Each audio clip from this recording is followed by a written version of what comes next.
Civil rights groups say last week's deportations included 3 American children, all U.S. citizens. One of them is battling cancer. For sure. Let's go to CNN's Priscilla Alvarez. Alvarez. Piece of slob on your face. Oh yeah. Oh. Here, I'll grab that. And I don't like dogs, but you're really good.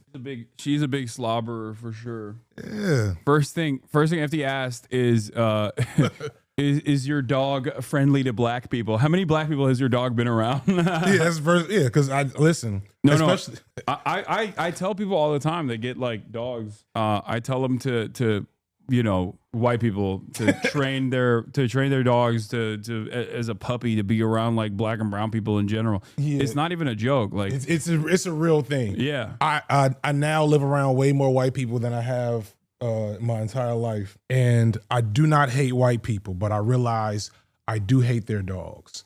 And like if it was my dictatorship that we were setting up in America right now, I would make every white person with a dog register on a list. And go through state mandated training before they're able to. She's like, no, keep going. Keep going. No, she's been around. She's been around plenty of black people. Yeah, because the types of things I have seen with white people and their dogs in the last year has blown my mind. I did not know it was that bad. So I got to let you go though. I got to pay attention to this. Okay. To the speed of this chat. Yeah. Whatever else is going on. I heard we talking news today. Yeah. There's a blackout in Europe or something? Yeah, there's currently a blackout happening in Spain and Portugal. They're saying it's like the whole country? Like there's I think they've like recovered a little bit, but I'm not entirely certain as to where like how it happened, but I think it's because of let's see. How do we blame this on immigration? Yeah, massive power outages hit Spain, Portugal, and France, slowing travel and affecting commuting travel. Airports have been disabled. Shops and offices are in the dark. It's unclear how many people have been affected.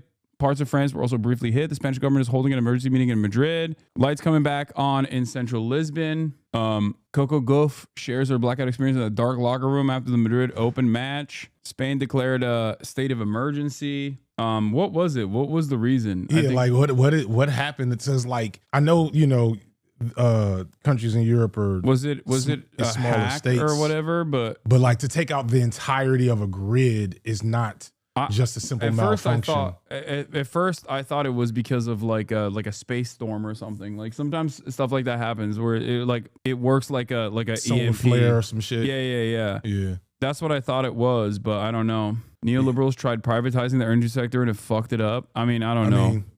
Aren't we all running on neoliberal power though? That's like at least the standard is the neoliberals can run a power grid enough to not have an entire country. Of Texas. Unless it's Texas. But that's not the they don't have that good old neoliberal effective bureaucracy. They just are running on diet fascism. Kaya, place. Oh, that is That is not how shit happens in front of my house in my neighborhood. No, she's very well trained. She's awesome. But I remember you were training like when I was here. I guess was that 2 years ago now? Maybe last summer. So yeah, like when she was a little baby. Last summer, yeah, that's wild shit. Yeah, I'm back in the giant Hasan mansion. Yeah. Yeah, you're back. You're back in the bunker. This house is bigger since the last time I was here. The socialist mansion. Yeah, it grew larger, and it's also more expensive now because every time my haters grow by numbers, the house value goes up. Now they say I have a $10 million home. Now I have a $10 million castle. Yeah, of course.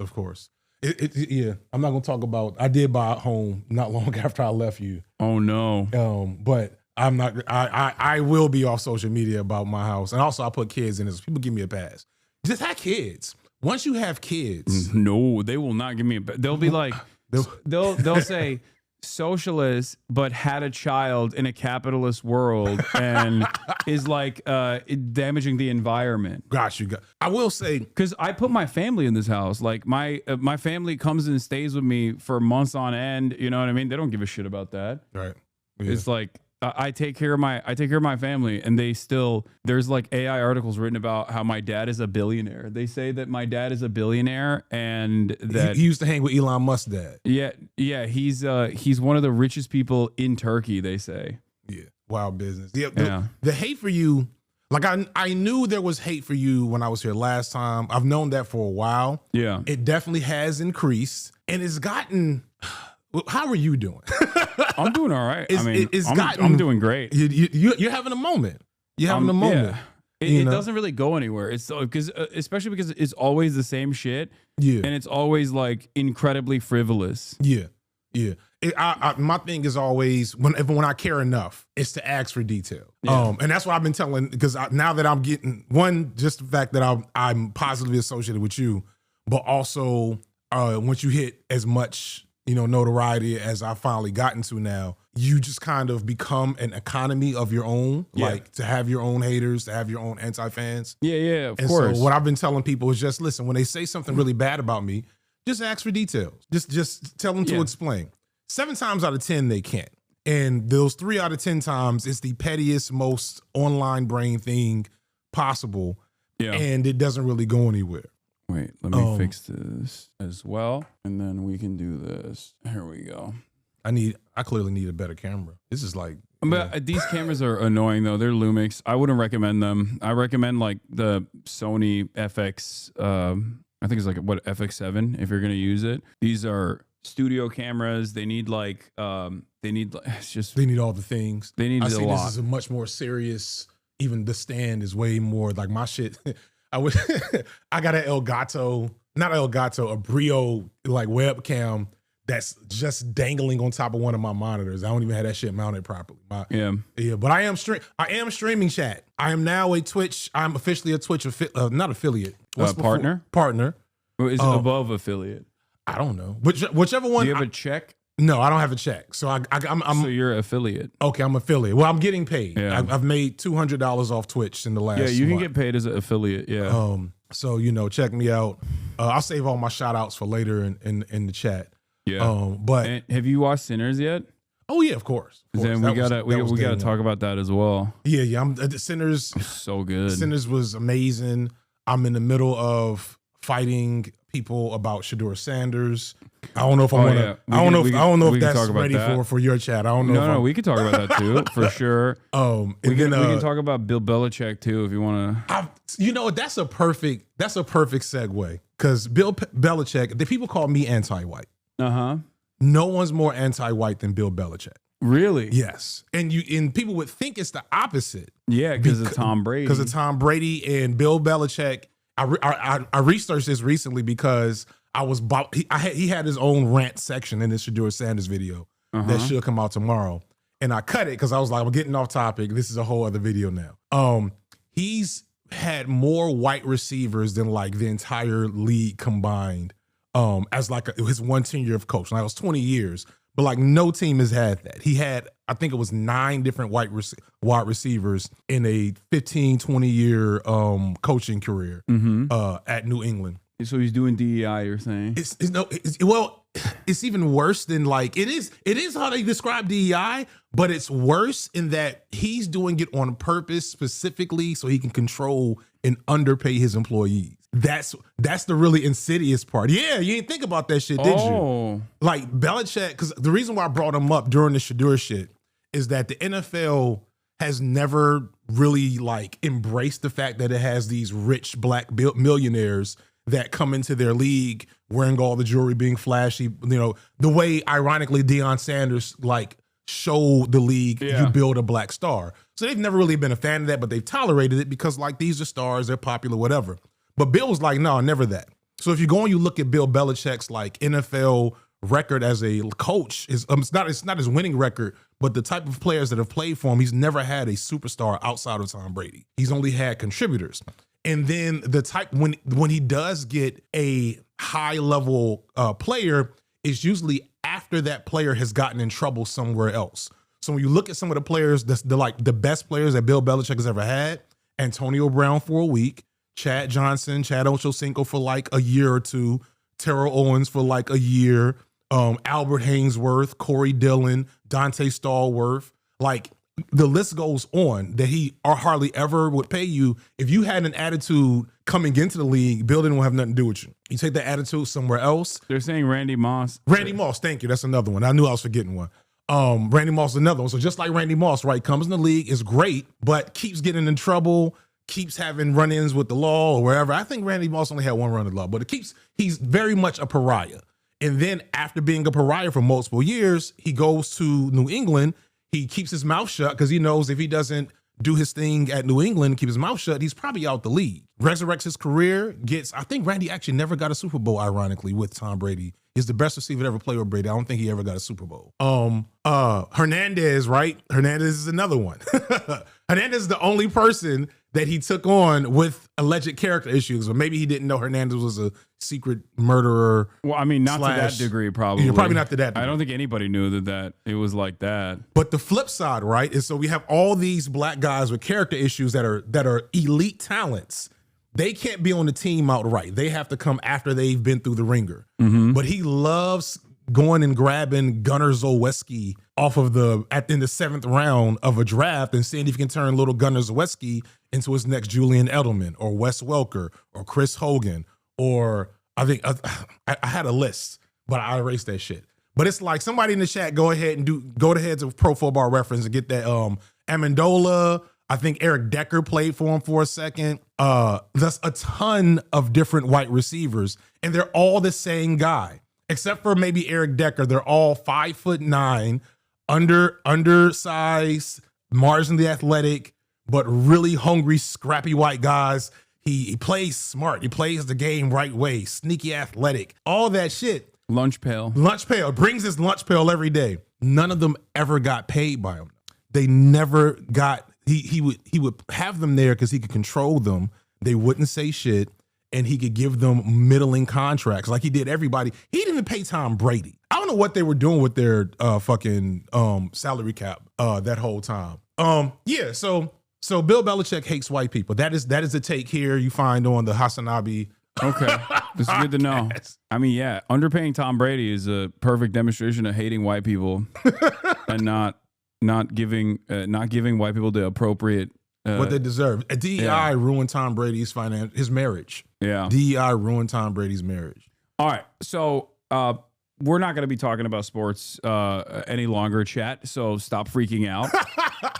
Your chat is like my viewers. It's like, they're like, dude, stop talking about sports. Get back to the fucking Trump administration. What we were covering earlier today was the Trump administration deporting U.S. citizen children 2, 4, and 7 years old alongside their parents. These are not like the violent criminal gang members that the Trump administration murderers, right, claimed that they were deporting on this like mass deportation scheme. And instead, lo and behold, they're deporting random people. Many of them, majority of them, overwhelming majority of them don't have any criminal background whatsoever. Shocking. And the Trump administration is actively working to deport these people. And now, alongside their parents, they're deporting their children that are American citizens as well. Mm. These people are also married to U.S. citizens, too, on top of that. That's what's going on. Judge says 2-year-old U.S. citizen appears to have been deported with no meaningful process. The girl was deported Friday with her mother to Honduras, despite her father's efforts to keep her in the United States. That's wild. So it is shockingly cruel and completely unjustifiable. It's cruelty for the sake of cruelty, and here we are, you know. She's joining us from the White House right now. Priscilla, you were at that briefing. What did Tom Homan say this morning? Well, Wolf, the White House is certainly highlighting the progress Can I just point out that Priscilla they have. Serving cunt though, like she go back like 3 seconds and look at this serve she's giving the camera. What? Oh. I think you're wrong. I think Wolf is serving cunt as Is well. Wolf serving more cunt? No, that's Wolf is always serving cunt. I have to recognize that. Apparently he knows who I am. So that's okay. Well, we shout out the Wolf. Shout out Wolf man. Wolf, the White House is certainly highlighting the progress that they have made and say they have made along the U.S.-Mexico border, where the numbers have plummeted over recent months. But of course, as you just mentioned, all of this is happening against the backdrop of what we are learning about 3 U.S. citizen children who were sent back to Honduras with their mothers. Now, these are two separate cases. This is in both cases, according to court filings, these mothers had been going to routine ICE check-ins when they were detained and then later removed to Honduras. Now, when that occurred, when they were detained, they were given the option to be removed with their children, and they opted for that. But the attorneys in these cases say that there was very little time to make any decisions or have conversations with relatives. And so they are raising the alarm again about the lack of due process. Now, when I asked the White House border czar about this, he said again that this was the decision of the mothers. Take a listen. This is a decision of the mother. If you choose to have a U.S. citizen child, knowing you're in this country legally, you put yourself in that position. You put your family in that position. What we did is remove children with their mothers who requested the children depart with them. This was a parental decision. Parenting 101. The mothers made that choice. Is this now? Pause If you for recall, a second, because I have, you have your enemies, I have my enemies. My enemies, thankfully, are less unhinged. But so I've been on this balancing act trying to engage with black liberals around stop being black liberals. Yeah.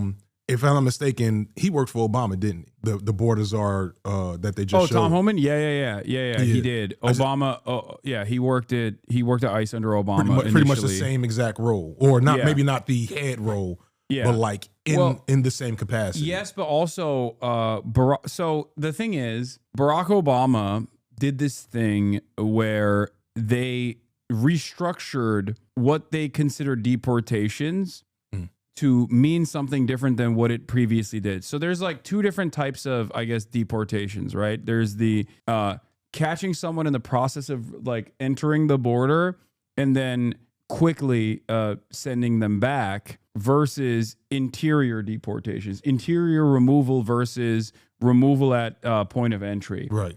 The Obama administration changed what deportations used to mean to everyone being stopped and returned at point of entry, which is why his numbers grew dramatically. Part of the reason why he did this was to capitulate to right-wing framing on this, to make the claim that like, no, we're taking this very seriously. Right? We're taking deportation across the aisle. We're doing expedited removal. We're doing we're catching people crossing the border and then subsequently removing them. And so the deportation numbers exploded. Another part of the problem, I guess, is that there are more people trying to enter the country under Democratic leadership because I think undocumented migrants perhaps naively think that Democrats are less their friends. Democrats are kinder and more humane than Republicans, not realizing that they're not. Right. The kids were in cages at that time as well. Yeah, exactly. So the major difference in Trump 1 versus Obama was that Trump decreased the limitations that ICE had for engaging in interior removal, because the understanding broadly for Americans was relatively sympathetic to migrants in general. We are surrounded by undocumented migrants, some of which we know are undocumented, some of which we don't know are undocumented. It's just a normal part of living in the United States of America. There's like more than 10 million. According to Trump's estimations, 20 million undocumented migrants is a big chunk of the U.S. population. And therefore, the idea is that, like, if you've been living here and you obviously haven't done like an egregious crime, because you've been living here for a decade plus, like that, it is whatever. Like it is what Figure it that shit is. out. And that Americans actually, ironically, overwhelmingly choose mass amnesty for people like that over deportation when given the option. The problem is the Democrats have never actually shown that option or never communicated that option, and they certainly haven't done so since they certainly didn't do so in the Joe Biden administration, where they basically took became not the best political football. It became very clear, like under Obama, because you would have been pretty young at that time. But like I remember vividly, like immigration was not something I thought about until Obama. Now I was in my mid 20s, so I'm not as politically inclined then as I was now. But I'm pretty confident that like the way we think about immigration, the way that's a political football now, that starts under Obama, because that becomes a place to point to. every couple of years, the right needs to kind of recycle their boogeymen. Yeah. It was always around, like, post-Reagan, I would say. It was definitely, like, a point of contention that the Republicans could constantly hit the button on. Right. But it was a known one, and it grew in severity, I think, under the Bush administration, and then certainly grew under the Obama administration, because it was like a great way to attack Barack Obama, to be like, oh, he is doing an apology tour globally, and he wants America to be run over by Mexicans. Yeah. It's just like pure white nativist nonsense. Yeah. Obama, on the other hand, was still pretty horrible when it came to immigration as well. But he did something that the Democrats used to do back in the day before Biden, and that is a back and forth. Like, Obama used to do the I'll give you some concessions on immigration, but then I'll get something in return. Mm-hmm. That was the bargain. That was the idea that, like, Obama was going to be the deporter in chief, which was ridiculous and unjustifiable, of course. But then simultaneously, he was going to do the Dreamer Act, right? For DACA. The Deferred Action on Childhood Arrivals. For those of you who don't know, DACA is a program that was implemented by executive order under the Obama administration to offer some protections with very, very severe restrictions and very severe qualifiers to children that had crossed the border alongside their parents and had grown up in the United States of America.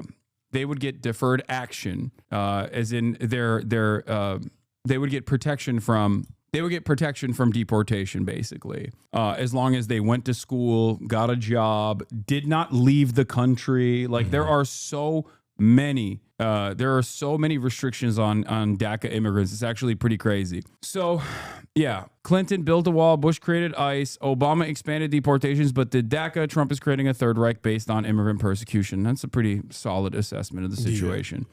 So, in any case, this is something that I was very critical of the Biden administration on, because I know that they were going to fucking use immigration as a talking point over and over and over again. And and Biden had actually come into office on a wave of pro-immigration activism, because people forget that the attitude towards, and the mistreatment of undocumented migrants under the Trump administration was so gross and so severe that you had Democrats talking about abolishing ICE. Right. Now, a lot of that was purely resistance, liberalism, and aesthetics.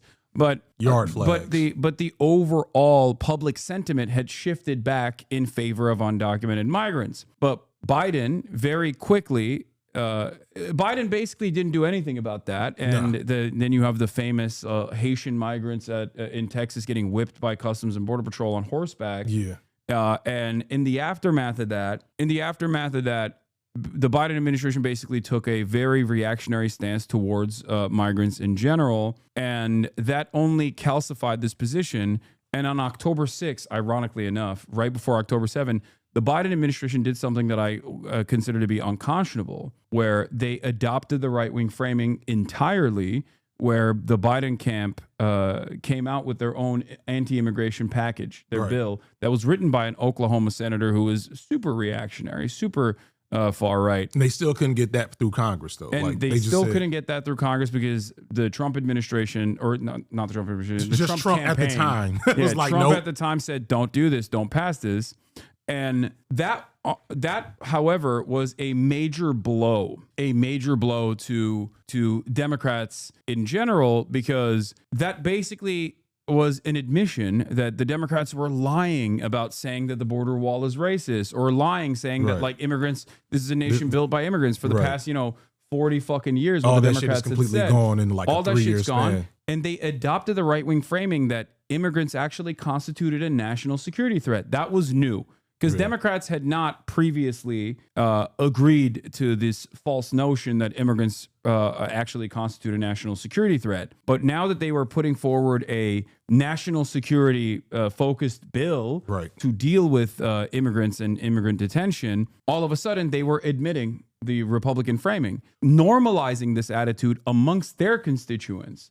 The only impact that this had was they didn't win a single Republican vote on this, because they were like, oh, these guys are finally competent about immigration. The only impact it had was There were a whole bunch of liberals who get their notes from the Democratic Party who now also believed that immigrants were constituting a national security threat. Yeah. That's why Trump came into office with 66% approval on mass deportation. That's so. Quick question on that, because hasn't that finally started to drop? Yes. I did a follow-up video a couple of weeks ago, about a month ago now, on like my initial Trump take. But that video was like 2 weeks after, I don't know. You haven't done, are you coming out with any 90-minute long video essays anytime soon? No. Okay, well. No. In the prestige land of the video essayists. Yeah. You write the essay, the editing can take 1 to 6 months. Yeah. So by the time, so when I was writing, he had just had like the first, not the first, one of the earliest like popularity polls or whatever. And he was more popular than he's ever been as a president. And part of that was because at the time it was like 60% of people approved his immigration stuff. But it seems like that's finally dropped. But to be fair to you as well, I had a conversation with Ested Herndon of the New York Times, who I love. I have him on all the time. He's one of my favorite New York Times reporters. And in our conversation, he did a follow-up initially to the original run-up thing that he had done, where he asked like his family members and a whole bunch of people that he'd met on the campaign trail, like what they now thought about Donald Trump. And a lot of people, and this was only like a month or two ago. Right. And that attitude has shifted dramatically even since then with the Kilmar Abrego Garcia story. Right. Basically, what he had told me at the time was a lot of Americans are still oblivious to the deportation stuff. They don't really consider it to be a major issue.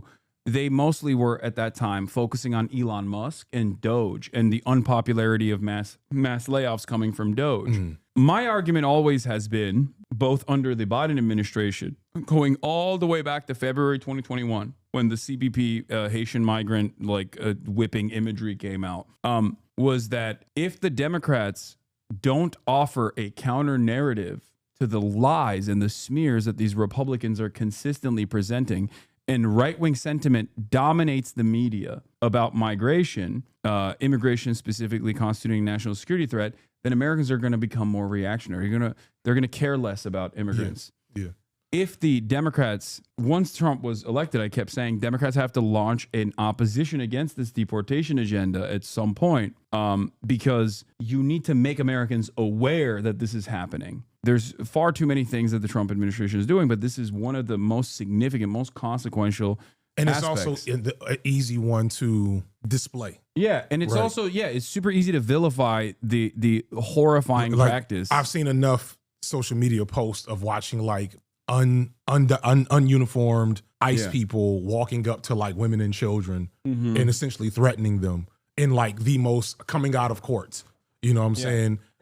Going into not even ICE elementary agents. school. We found out that ICE doesn't have the logistics to do mass deportation at this scale, which is why they've deputized like random right-wing militias and shit now too. I did not know that one. Is truly, truly terrifying. So, and lo and behold, the reports started coming in. Shouts out to ProPublica and all of these other institutions that were investigating the background, the criminal background of all of these immigrants that were being deported to CCOT. And we found out stories of the likes of Andre, for example, from California, the Venezuelan from California, who's a gay hairdresser who had a tattoo of mom and dad on his arms. And he was deported to CCOT with no due process whatsoever, simply because he had these tattoos. And the DHS was saying these tattoos are enough to say that he is Tren de Aragua.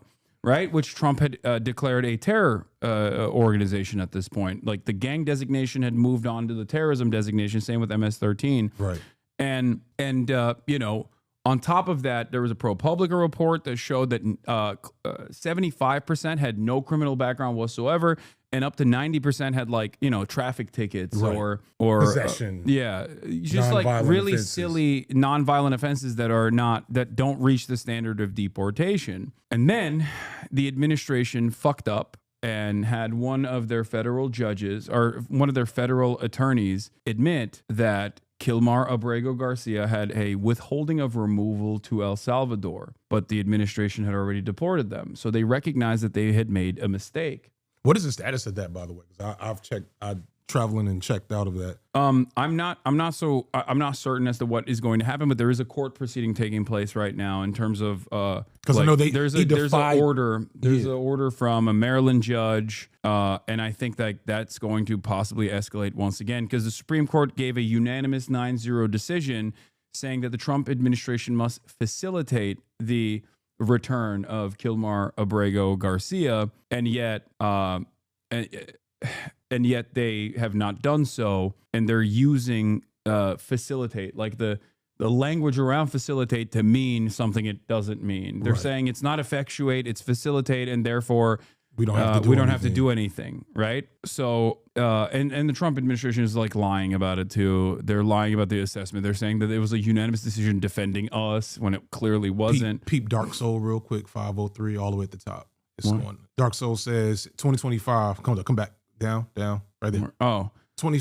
Oh, you ready? Oh, yeah. 2025, the Klan is still not designated as a terrorist organization. Yeah, of course not. Right. And because I bring that up because as like, a couple of years ago, this might have happened under Trump 1. This might have happened under Biden, but do you remember the black extremist, the black identity extremist? Oh, yeah. I remember the FBI designation for black identity extremism. Yeah. Like black all Israelites 7 of them. Stuff. Yeah, the Hebrew Israelites. Yeah. They're being really mean on the street corner. And so like I think about their MS-13 and all these different gangs as terrorist organizations.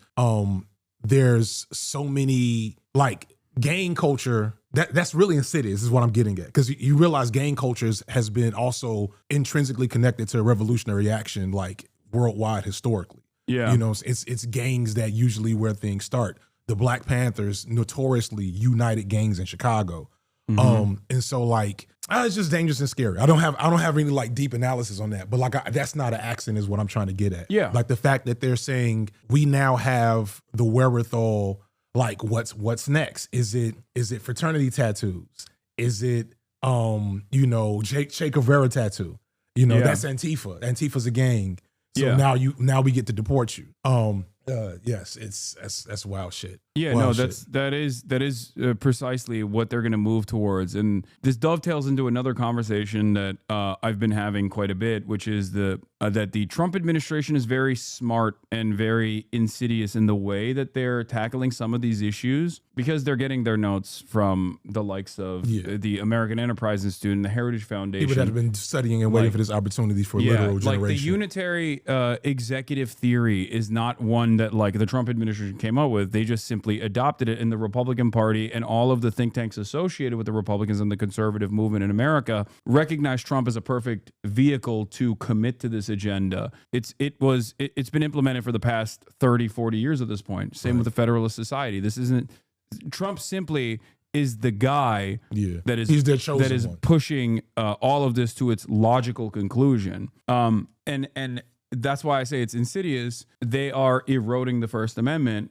first by tackling the issue from non-citizens, from the perspective of people on student visas or even green card holders, as a matter of fact, legal permanent residents that are lawfully inside of the United States, by tackling the issue from the perspective of anti-Semitism, which has a lot of institutional clout and a lot of institutional power due to a lot of these Jewish affinity organizations that are simply there to defend Israel, but like can masquerade as as anti-racist, as anti-racist civil rights organizations, similar to the ADL. Right. So those institutions, those NGOs, and these organizations, and they get a lot of play within mainstream media. They have a lot of they still have a lot of institutional muscle, and the Trump administration is using that institutional muscle they have to basically collaborate with some of the most radical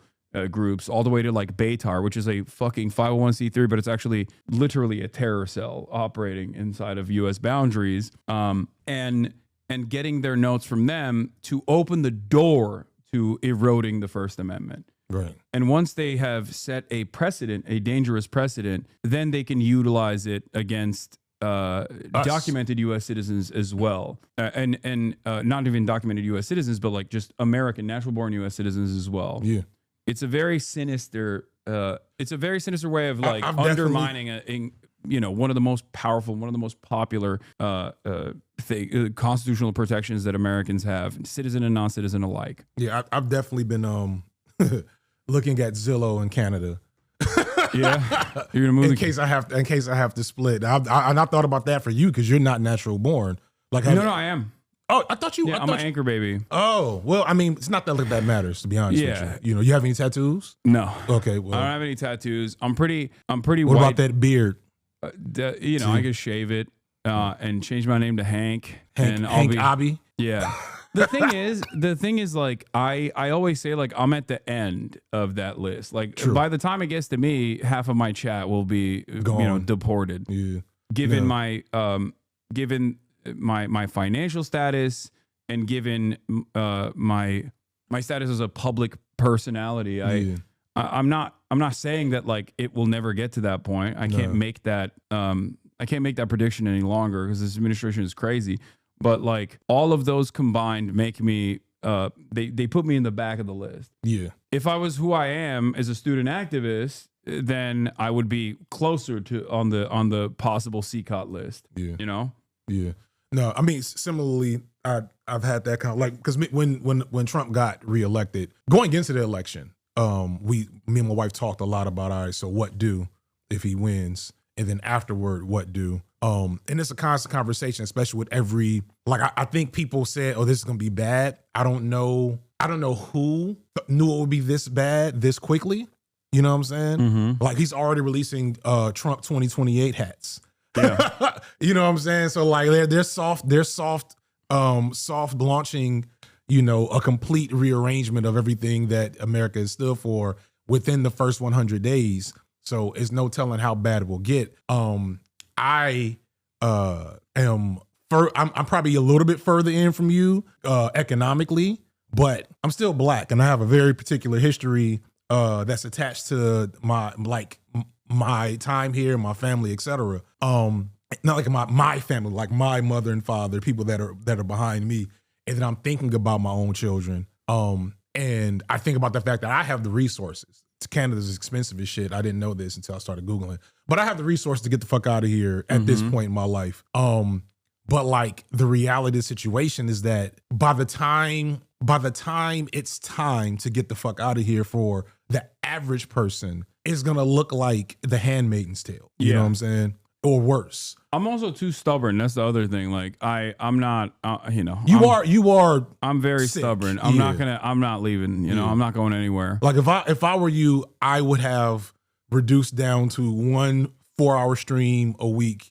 Like, no, 3 years ago. No. I told you that last time I was like, hey, you should stream less. You should take more naps. Do some yoga and stream less. But you have cranked it up. But also to crank up, on a lighter note, since the irony of Trump being back in office is that, like, immediate aftermath of the Democrats being like, oh, we need a leftist Joe Rogan. Yeah. And everybody was like, Hasan. And I was like, I mean, yeah, but we also don't necessarily need the leftist Joe Rogan. We just need. I agree. Which it's ironic because I've been saying that nonstop, and, like, you're saying that has made you the leftist Joe Rogan. People don't hear it. I keep saying, like, this is not an issue that you can podcast your way out of, and that it's not just about having more, like, leftists, more bros who are leftists or whatever. I mean, that can help, but, like, a lot of people, I think, even with this new recent New York Times piece that just came out, with the unfortunate title. I don't know if you saw it. No, you have a New York Times piece? There was a new New York Times style section piece that came out, and it basically, let me see, a progressive mind in a MAGA body was the original title. Oh, God. But they changed it to a progressive mind in a body made for the manosphere. Dude, what are your proportions? I don't know. Even in real life, seeing you kind of being this proportion, it's still jarring. I guess. But yeah, this was a long, it's an 11-minute long article, and it mostly focuses on the aesthetics of me being, like, a bro, right? And not really about, like, I think a fairly significant part of this equation, which is, like, what I'm saying, how I speak to the issues that Americans experience. Yeah. I think part of the reason why they do that is because it would have to come with the recognition from the New York Times that, the Democrats are bad. Well, they'll say that. They'll usually say that from a right-wing perspective. They'll say that, like, well, New York Times, I know, is a little less progressive, but like the more progressive criticism that goes to the Democrats is like the Democrats are losers or they're losing, right? They're not winning, but no one wants to say these things we're doing are bad for people, and that's why people have rejected us. And no amount of you and what's the kind of fat white guy? He's a comedian. Tim Dillon? Sure. There's a bunch of You're them. like one of 3 white people I know. That's famous. It's that Stavros. Stavi, baby.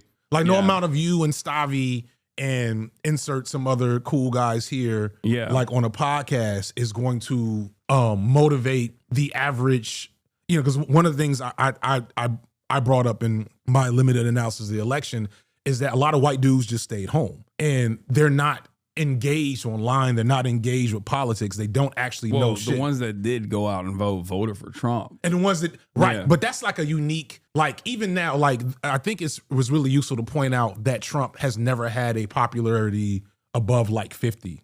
Above like 40. Post-election he did, but that went away very quickly. Right. So he's never had high popularity. Yeah. But he does have his fans and his sycophants and his followers and his evangelical wing.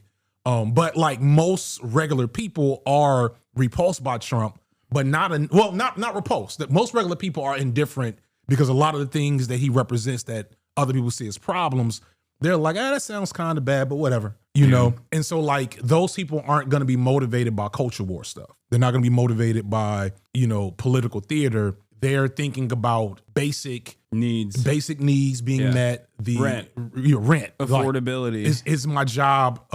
Even the people that voted for Trump, that especially like I think a lot of Gen Z, a lot of Gen Z men certainly had like that culture war attitude, but a lot of Gen Z men also, and a lot of like younger people were like, I'll give this a shot in the dark, in the same way that they did in 2016, where they were like, I want to break the system. Right. The system is not helping me. I want to break it with a mallet. Yeah. And that's why I'm going to vote for not the person who represents like the system, elite, who's telling us this is working fine. Just let us keep doing our job. And how do you get to that? You get to that level. You find a new base of support by getting young men on board, because young men that were too young to remember how shitty the Trump administration was. Mm-hmm.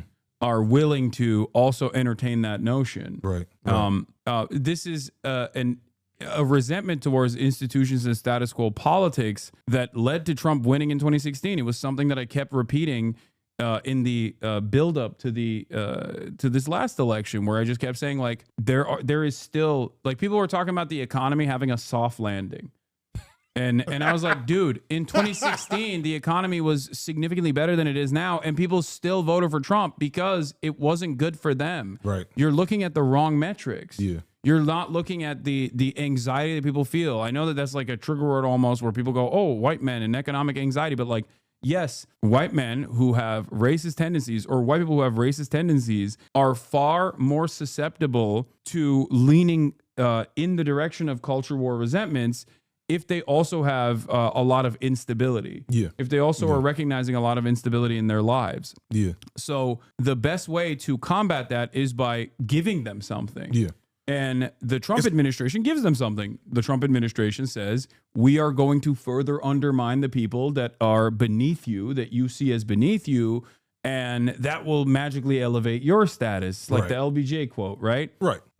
Whereas, I mean, that goes back to the antebellum South. That's exactly. Literally white sharecroppers endorsing the Confederacy because it meant that they still had a spot on the pecking order above, enslaved black people at the time. Yes, exactly. White people are like white Americans are like badass kids. And you just kind of have to, well, I'm thinking about like as a teacher. Yeah. Right? When I was a teacher, I knew who my badass kids were. Yeah, you mean like bad kids? Badass kids. You mean badass? Like, what do you mean by badass? You mean like bad kids? Like Well, yeah, like bad. Yeah, bad like kids. bad kids. Yeah, because badass is like positive connotation. Yeah. I don't know if I've ever used badass in a positive connotation, actually. Well, white people use badass. I know. But I do know that that's like radical, a white. Like radical. Yeah. Radical. Yeah. No, badass. No, badass is, I do understand. You mean like asshole? You're code switching for me now. Yeah. You mean like asshole kids. Yes, Yeah, asshole kids. Yeah. So asshole kids exist in every class. And like, you know, a lot of my commentary about like the race politics of this has, you know, been unpopular for reasons I understand. And some of it I amended in that last video.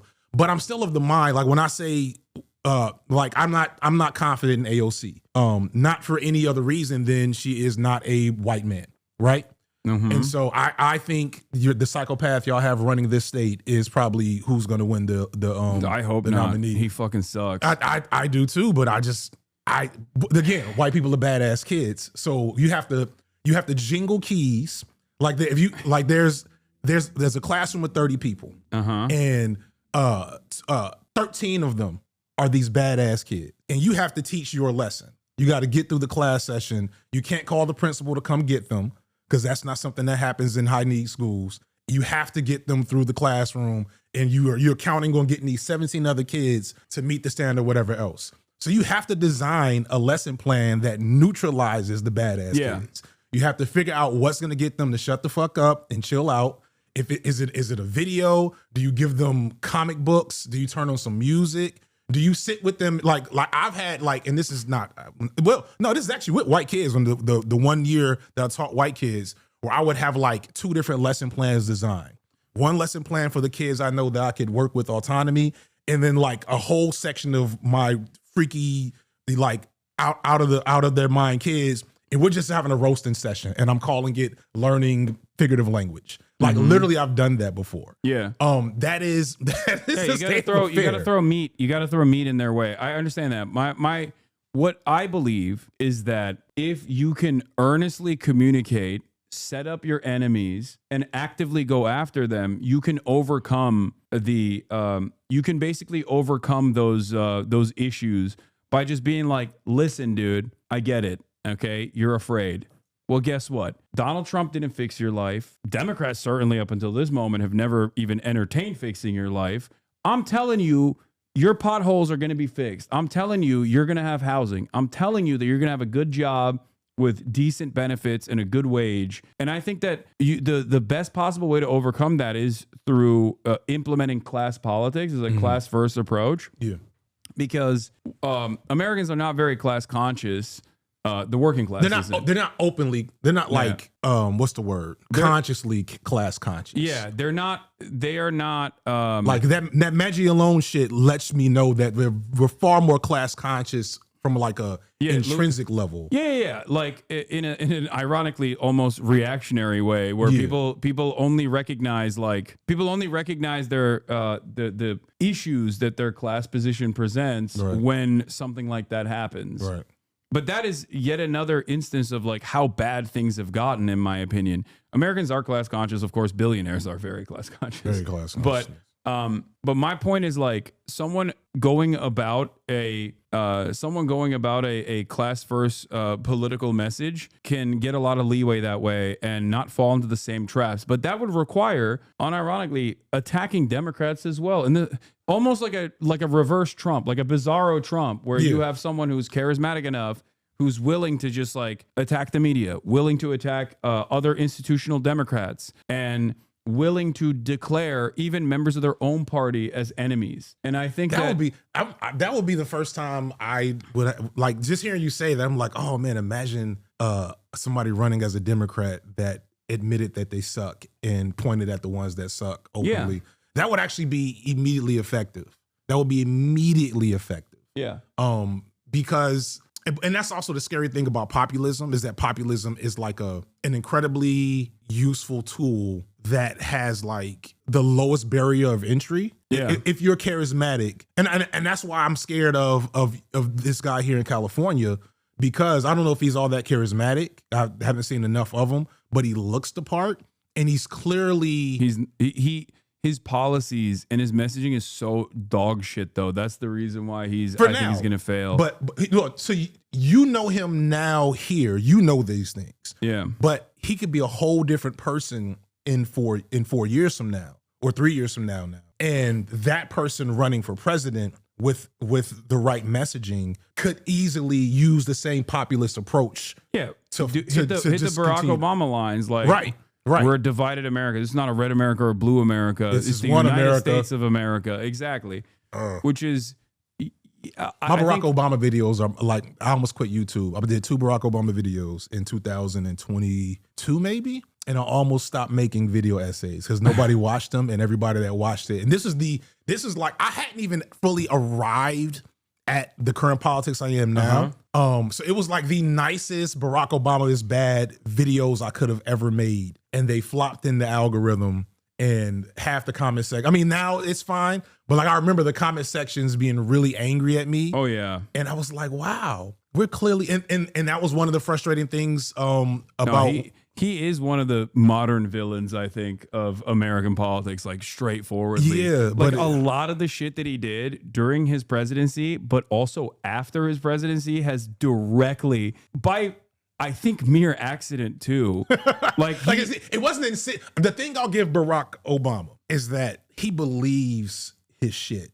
I don't even agree with that. I don't believe that. Well, he did it about black people. His like race politics are 100% the race politics of Gen Xers and Boomers. Toward black people. No, I agree with that. So everything else, maybe not. I think he was just trying to, play the middle. I don't know why he was so important. That was so important to him. No, I think it's because he also was like firmly committed to neoliberalism, right, and was disingenuous enough to like push forward a populist message to win an incredible mandate, only to then turn around and just do that's why I say I think he legit loves neoliberalism. He does, yeah. He loves. He also I think is like, I think he's a deeply selfish person who only cared about elevating his own status. Oh yeah, and that in and of itself is like perfectly visible in what he chooses to talk about right now in the second Trump administration. Part of the reason why I'm also saying this is also because of his betrayal against Jeremiah Wright and his betrayal. Like he used Jeremiah Wright to basically get like momentum in Chicago politics. Do you know okay, so you know the deep lore. Like Obama was too white and too Ivy League when he ran the first time. Yeah. He got beat the shit by Bobby Rush, I think. Some ex-Panther. Yeah. Who also is, ironically enough, now, I think he's not a MAGA, no. No, but last thing he did was endorse Michael Bloomberg. Oh, yeah, I've seen that. I've seen that. The black bourgeoisie, they loved Michael. Like, I remember, I knew several Bloomberg fans in Atlanta. The home of the black bourgeoisie. Stacey Abrams. Stacey Abrams being one of them. Yeah. I don't know what's happened with her. I feel like they let her out I don't know. I feel like she could have helped, but maybe was this shit happening that I didn't know about? I think Stacey Abrams is like, one, being a black woman, she already gets like a shit ton of resentment from a lot of people. But then also on top of that, she was not charismatic enough in the same way that Barack Obama is to like navigate through that while also maintaining the same exact attitude of Barack Obama in terms of like neoliberal politics, calcified institutional defense, defending Michael Bloomberg, bringing her lawyer friend on board in a somewhat. I've heard people are going. They were trying. I think one of the reasons why she's gone, I've heard locally, is that the local Republicans are trying to like go after her legally. Oh yeah. But I just remembered like being well aware. Like the only reason Biden won Georgia was because of the work she was doing in Georgia, and I think nationwide, but definitely in Georgia with like the voter stuff. Yeah. And like I do know that is one. Who is Jerry Connolly? So Jerry Connolly is resigning because he's cancer treatments didn't work. He's the face of the Democratic Party. I'm confused. You don't? Yeah, I don't be paying. Like what is this? I have just went to. I am in terms of like mainstream politics. I've kind of checked the fuck out. I'm doing. We're locked in here. Don't worry. I'll fill you in on everything. Yeah, he's not seeking re-election and is stepping back soon as oversight ranking member. Jerry Connolly is cancer ridden. Okay. and he's a long-serving Virginia Democrat. And he announced his diagnosis 6 months ago. I promise transparency, Connolly said in an open letter to his constituents Monday. After grueling treatments, we've learned that the cancer, while initially beaten back, has now returned. He was 75 years old. Now, what's interesting is AOC was trying to get this position as the ranking member of the Oversight Committee, right? And Nancy Pelosi, good old Nancy, was in a fucking hospital with a broken ass in France because she fell and broke her ass. And from that hospital, she was making fucking phone calls to be like, no, it has to be Jerry Connolly as the ranking member. She's not even a part of the Democratic Party at this point. She's literally like Speaker Emerita. She has like a position of a lot of influence, but basically was using all the influence that she has within the Democratic Party to make this guy, 75-year-old with cancer, the fucking ranking member of the Oversight Committee, as opposed to AOC. Yeah. These are easy targets. It's frustrating when you put it like that. This is feeding into something you said earlier, which is Nancy Pelosi fought from a French hospital bed with a broken hip to keep this geriatric with cancer. Yeah, you can get it from there. To keep this geriatric with cancer in office so she could snub AOC. Now 6 months later, he's having to step down from oversight ranking member anyway. The Democrat, says Mike from PA. Absolutely correct. Oh, incredible stuff. But yeah, so the Democrats, like Nancy Pelosi, nobody likes her. She's an easy target. Jerry's a young 74, cancer notwithstanding, Congressman Beyer said, as they literally took the position away from AOC. That sounds like a really funny line from like a, yeah, I don't know who makes comedies now, but like that's a great comedy line. Yeah, you have to wait your turn around here. Representative Marcy Kaptur, a 4-decade veteran of Capitol Hill, told Notice. Great, that's just the way it works, they said. Yeah, so these are easy marks. These are easy marks for any, and that's again the scary thing. And maybe it needs to be maybe this is AOC's like line in where like it would not be hard to come up as a progressive populist by targeting these geriatric Democrats that have been doing fuck shit for the last 30 years. Yeah. This guy, obviously, I guess, Pelosi, I can't remember South Carolina, the black guy in South Carolina who I hate, whose name I can't remember right now.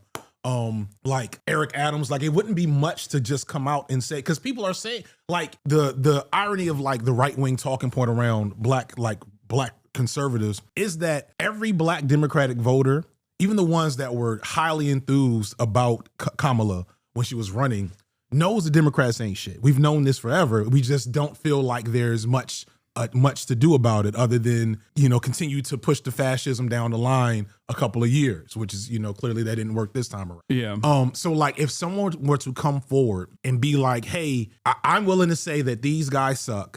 But I guess the thing is though, that also, I was talking to, who was I talking to that said this?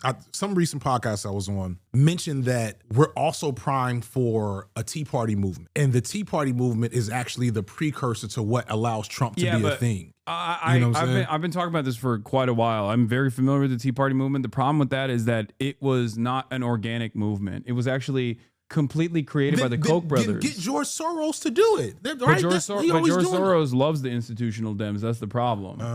George Soros is and it's not even George, it's Alex now, because George is like basically dead. His son, Alex Soros, who is married to Huma Abedin, Hillary Clinton's famous advisor, Huma Abedin, who was married to Anthony Weiner back in the day. Okay. Yeah, so like these guys are not like, they're not invested in a Bernie style left populist left populist uprising within the Democratic infrastructure, because a left populist movement would undermine their position as billionaires. Right. So why would any billionaire contribute to their own demise? Exactly. So it hence me keeping my I'm just saying prepared. Yeah, it's me being prepared. It's not gonna, which people should all be. It's just not. It's not gonna happen. Is what I'm saying. It's not going to happen in that way. It has to be grassroots, and it has to. And there is grassroots momentum, grassroots mobilization, and that's why I don't. That's why I don't like shit on all these mainstream institutions that are coming around to like offering people like myself coverage, because they recognize the popularity, but they don't want to scratch the surface of like where that popularity comes from. So they just stick to the aesthetics. It must be because he has this like MAGA adjacent packaging. Because he's a bro. Yeah, it's because he's plays a bro. basketball. They don't He's got a dog. Yeah, they don't realize that like, no, a big part of my popularity also comes from my honesty and stubborn attitude, where like I'm telling it like it is, you know, in the most basic terms. Like, that's precisely the reason why, no matter how much funding other like Democratic Party adjacent groups might get, and how much momentum they might get, and there are examples of this out there in independent media, the David Pakmans and the Midas Touch of the world. Like there is a limit to how much the establishment only wants to go to the surface level. And see how they can co-opt it and integrate it into the system they've already built to feed the same machine. With that, I watched your video the other day with a little short, and we're doing news. I was about to because I just watched your Daily Wire Schadenfreude video where everybody's channels are dying, which I always knew that their subscriber count never matched their like popularity. People will subscribe. Well, first off, bots, one. Also, people will subscribe to channels. Reactionaries will subscribe to a channel that says a mean thing about insert population here they don't like and never watch again because it's not something they're actually motivated by. I forgot what I was going with. Well, but it's funny to hear. They're falling apart partially because of the popularity, I would say, of the Trump administration. Like, there's no need for guys like that when Trump is in power, and then Trump is in power and your financial situation is not getting better. You go, okay, what the fuck is this? I thought if we just like dominate trans people enough, then we'll ultimately get financial freedom. Remove DEI, then I'll get the job that I'm not qualified for. And it's like that's precisely the problem that's not happening. This happened in the first Trump administration as well. A lot of these like right-wing guys that got so much prominence leading up to the election started slowly dying out. Some of them straightforwardly were white nationalists and white supremacists. And a lot of people started moving away from that because people recognized that this kind of politics in practice was gross and it was too much for them. Like child separation as a mechanism of deterrence was like a bridge too far for many people. And so, you know, they realize that this is bullshit, that they're being served bullshit. No, what I was trying to figure out from when I was watching the video was why are Morgan Cooper, is that her name? Something Cooper? Brett Cooper. Why are her and Asmund Gold still work? Like, what are they doing? Like, because I do not, like, I've tried to watch, I try to keep up with shit, right? A little bit. I'm a video essayist nerd for real. That's why I'm good at my job. Because that's all I really watch on YouTube most of the time, in between like a football podcast and something about anime or a horror story, whatever. But I'll dabble when I see things are popping off on the timeline. Okay, who's this? What's this? What's happening? And I don't know. Do I even want to start fires with certain people while I'm here? Because I've also gotten blowback from another individual that whose name I don't want to bring up, who had people emailing in my DMs a couple of weeks ago. And I was like, I have nothing to do with this. Please stop. Don't give me an excuse to make a video about it. But I'm wondering, like, I feel like I know who you're talking about. How is, like, I've never seen Brett Cooper videos. Never popped up on my timeline. I only remember her because you mentioned her years ago. I'll tell you what it is. Brett Cooper is like the right wing's answer deliberately to what I was doing at the time, because they're much smarter than liberals are in general. They openly admit this, to this as well. Like, Turning Point USA documents show, like, basically do what Hasan is doing in their fucking. But it looks so fake, though. It is, but it doesn't matter. People still. You know, she's talented enough to carry it. Yeah. I think she is. I think she is talented for sure. It's because she was doing what I do in the way that, like, I don't always serve you the vegetables. I give you some. You know, I give you some sweet around it as well, right? Like, I don't just talk about politics or reveal my worldview every single moment, right? But I do it in the process of like reacting to silly shit or talking about culture and lifestyle. And that's precisely what she does, where she focuses on like things that are popping in the ecosystem, like, you know, not enough fuckable women in video games. Well, that's Asmongold. So that's Asmongold. Okay. So Asmongold does that as well, where he is like established. He's an established, prominent figure that has like all the reactionary tendencies that gamers have, and he for years and years has been doing this like anti-woke shit in gaming. Right. And it was perfectly organic for him to move into the political sphere as well, in the political arena as well. And then talk about Trump from the perspective of content and present himself as like an apolitical, unbiased guy who just seemingly always on board with Donald Trump. Right. So those are, notice how for both of these guys, for Brett Cooper is drama and culture, and for Asmongold is also drama and culture as well, but like mostly gamer related shit. It's not like Ben Shapiro in the way that Ben is a political commentator first and foremost, and boring and nerdy and annoying, and tries to like intellectualize the reactionary ideology. For them, they're just like you. They're a regular guy who has these opinions and thinks Trump is fucking based. There are a lot of people like that. Yeah. Unfortunately. Yeah. There are a lot of people, especially online, like Asmongold. The online, because, when I started out, it's funny, my first like super big video was about Bo Burnham. And in the middle of that video, I reject the idea of ever being a bread tuber because I had the suspicion, even though I loved me some ContraPoints and all the OG BreadTube, founding figures. I had the looming suspicion that the BreadTube audience was toxic and that the environment was toxifying, and not overly serious, right? In terms of like actual like IRL action towards, liberation, yada, yada, yada. Plus I just, politics is fucking stressful. But sorry, I'm losing my train of thought. Just got off the fucking plane. What I was trying to get at basically is that like when I look at the landscape of like what our audience is versus what they do, and then what their audience is versus what they do, it feels like we're going to be much easier in terms of just the career aspect to sustain. Like the fact that I came up under while Joe Biden was president. I don't think so. If we elect, if Kwame Ture resurrects and becomes president of the United States in 2028, and we have the most Pan-Africanist, Black power, worst nightmare of certain people, presidency of all time, I don't think I'm going to lose momentum as a channel. You know what I'm saying? And like, I mean, I'd probably quit because I would go and join the administration as the propaganda minister. Yeah, we would do that for you. We would do that for you. We got to talk about white people.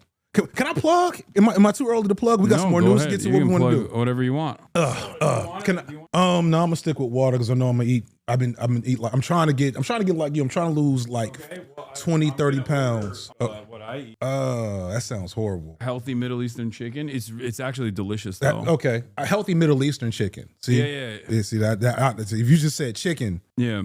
What did you think I was gonna get? Just like bland chicken, boiled chicken. Boiled chicken, the best way. No way. Fucking white people. Where the camera at? Only on Nebula. Talking to white people. The first Nebula original feature from FD Signifier. Which you were in. Which you had. You had a funny conversation. I don't know if you watched it yet.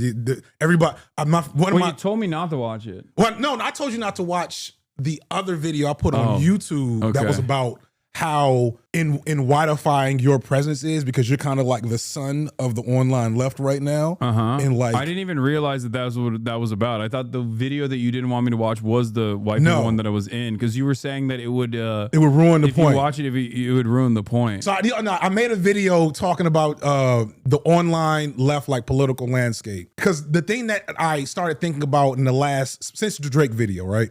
So after the Drake Kendrick video, I knew I was about to hit 1 million within like 6 months to a year. I just like, all right, the momentum has been supercharged. I knew I was going to hit it eventually anyway, but clearly I need to start thinking about it actively because it's incoming. And what I noticed is that between first, becoming relevant and like that point, my Black audience had begun to shrink. Not in terms of like losing Black viewers, but more white people were coming in. More white people were coming in. The percentage, I think YouTube specifically, like I just don't think Black people get their politics from YouTube. I know like historically all of the people that I knew were politically inclined were Instagram and now TikTok, Twitter. The video essay as a thing to consume was not something that had crossed over, and then YouTube's algorithms, I think YouTube may have low key like the worst overall algorithm for definitely for Black political content. But I think in general, in terms of like building novel bubbles, does that make sense? Yeah. Like I know if I like I stopped using TikTok about a couple months ago because I got hacked, and I was like, all right, that's just God telling me to leave it alone. But I know if I get on TikTok if I get on it for like 3 days straight, within that 72-hour period, I'm gonna have the algorithm I had for that whole 3-year period while I was using it, because TikTok is so intuitive of knowing what I want and what like I really want to watch, and also what I want to be exposed to, etc. Whereas YouTube is just like, oh, you watched this video, here's 30 more videos from this specific person. Yeah. And maybe a handful of videos that other viewers that watch this person watch, which is still good. Like, it's good for me and my channel, right? Like when a video blows up, that's really good for my channel because they will be flooded with my content. But you have to put in so much effort to get YouTube to say, if you like FD, you'll probably like Lil Bill. You'll probably like Andrewism. You'll probably like these people. YouTube doesn't naturally do that. It's one of the reasons why I share so many videos on my YouTube page. Naturally always wants you to somehow loop back around to white supremacist right, content. or Mr. Beast. Yeah, that is what it is though. They like YouTube's algorithm is like tweaked in a way where it almost always goes back to fucking politics is almost always dominated by right-wing shit. Yeah. TikTok is the only platform where it's like a 50-50 split, and that was enough for people to be like, we gotta get rid of this. We gotta get rid of it. Yeah. So in any case, let's talk about Current Affairs' latest reporting from because this kind of goes back to like liberal outlets as well. I'm not disrespecting like Brian Tyler Cohen or David Pacman or whatever. They all occupy this space, and they, I think, do a much better job than some of these other supposedly apolitical centrist or liberal content creators. But from what I understand, the Current Affairs actually found out that there was a deliberate attempt by Midas Touch and David Pacman and the Brian Tyler Cohens of the world to purposely avoid talking about Israel. Like, where under the Biden administration, they recognized that this was like not a losing battle. Yeah. The Midas Touch political podcast has rapidly become the most successful in the United States. As the Wall Street Journal writes, downloads and views of Midas Touch on platforms including YouTube, Spotify, Apple more than double over the past month to top 115 million. This is more than twice what Joe Rogan had during the same time period. Midas Touch is run by three brothers, Ben, Brett, and Jordy Maislas. Ben, a lawyer, got a start by interning for Sean Diddy Combs at Bad Boy Records before working in the office of Hillary Clinton and Representative Steve Israel. That is a interesting set of resume stops on your resume, but okay. He later became, but I love Midas Touch like in a somewhat ironic way, because like I always say they do like George Bush era liberalism. That's like, adorable. I've been a defender of Midas Touch for quite a while, because like they're the ones who will make like video compilations of talking about how like the Republicans are pedophiles. Like they're hardcore sometimes. Lovely. So I like that. I think you need that. You need more of that. I mean? But they're leaning into the popular, and they just took over Joe Rogan. That's the only, I had never heard of them. Yeah. Until like I guess they overtook Joe Rogan in the last couple of months as the #1 podcast in the world or the country or whatever. Like, I'd rather have those guys also constantly battling. Like, the way I see it is, you don't have to agree with me 100% of the way. You don't even have to agree with me more than 50% of the way. But as long as you understand that Trump is a fascist and that the Democrats need to fight, I'm there with you. We're off to a start. Yeah, like, you don't have, as long as you're not putting the crosshairs on like people who are more to the left of you constantly and making them your enemy to try to position yourself as like the moderate, reasonable party here. Right. Then, you know, we're in this battle together, and that everyone plays a different role. And that's the way I see it. Yeah, like, that's one of the things I've adopted as I've gotten bigger, is that like I get more criticism from the left as I've gotten bigger. And initially it hurt. You know, I get frustrated. I never pay attention to it. Yeah, but I started just platforming those people as much as possible. And then just being like, you know, I'm subscribed and see how that works out for me. Yeah. You know, we'll work on it. So like, yeah, folks, I do think that is something that more larger creators should do, though, is like point to the people further left than them. Whereas like I do think there's an unspoken what's the word I want to use here? There's just a posture of everybody knows that, I don't know, folding ideas is on the left. Right. But like using those big videos to posture, just like a wink and a nod is something that everybody who's in AKA BreadTube should be doing a little bit more. It's just a pinch more. Yeah. Like, do we acknowledge like the most abrasive, off-putting, elements of the One on the Left creators? Maybe not. But do you point out the fact that your position is not the end point? I think that's important. And I think more people should be doing that. Yeah, I have a policy of usually not engaging with, the punching of the left. Yeah. Partially because, especially if there are not that many people that are more radical than myself, I would say, in terms of being a leftist. But I'm not going to spend any amount of time talking about people like that and like criticizing them and being like, we're not in agreement. Right. Because it's not useful. Because I can't remember who I was having this conversation with. They were like, you guys need to get the freaks of your side in control. Oh, fucking I'm almost afraid to say his name this publicly. But I feel like I feel shit if I did. PF Young. He's like he's a centrist kind of guy thing. I don't know who PF Young is. Oh man, I feel like I don't know if I'm doing something good for the universe right now by broadcasting his name. He's interesting. He's one of the most interesting creators I've watched recently. Young,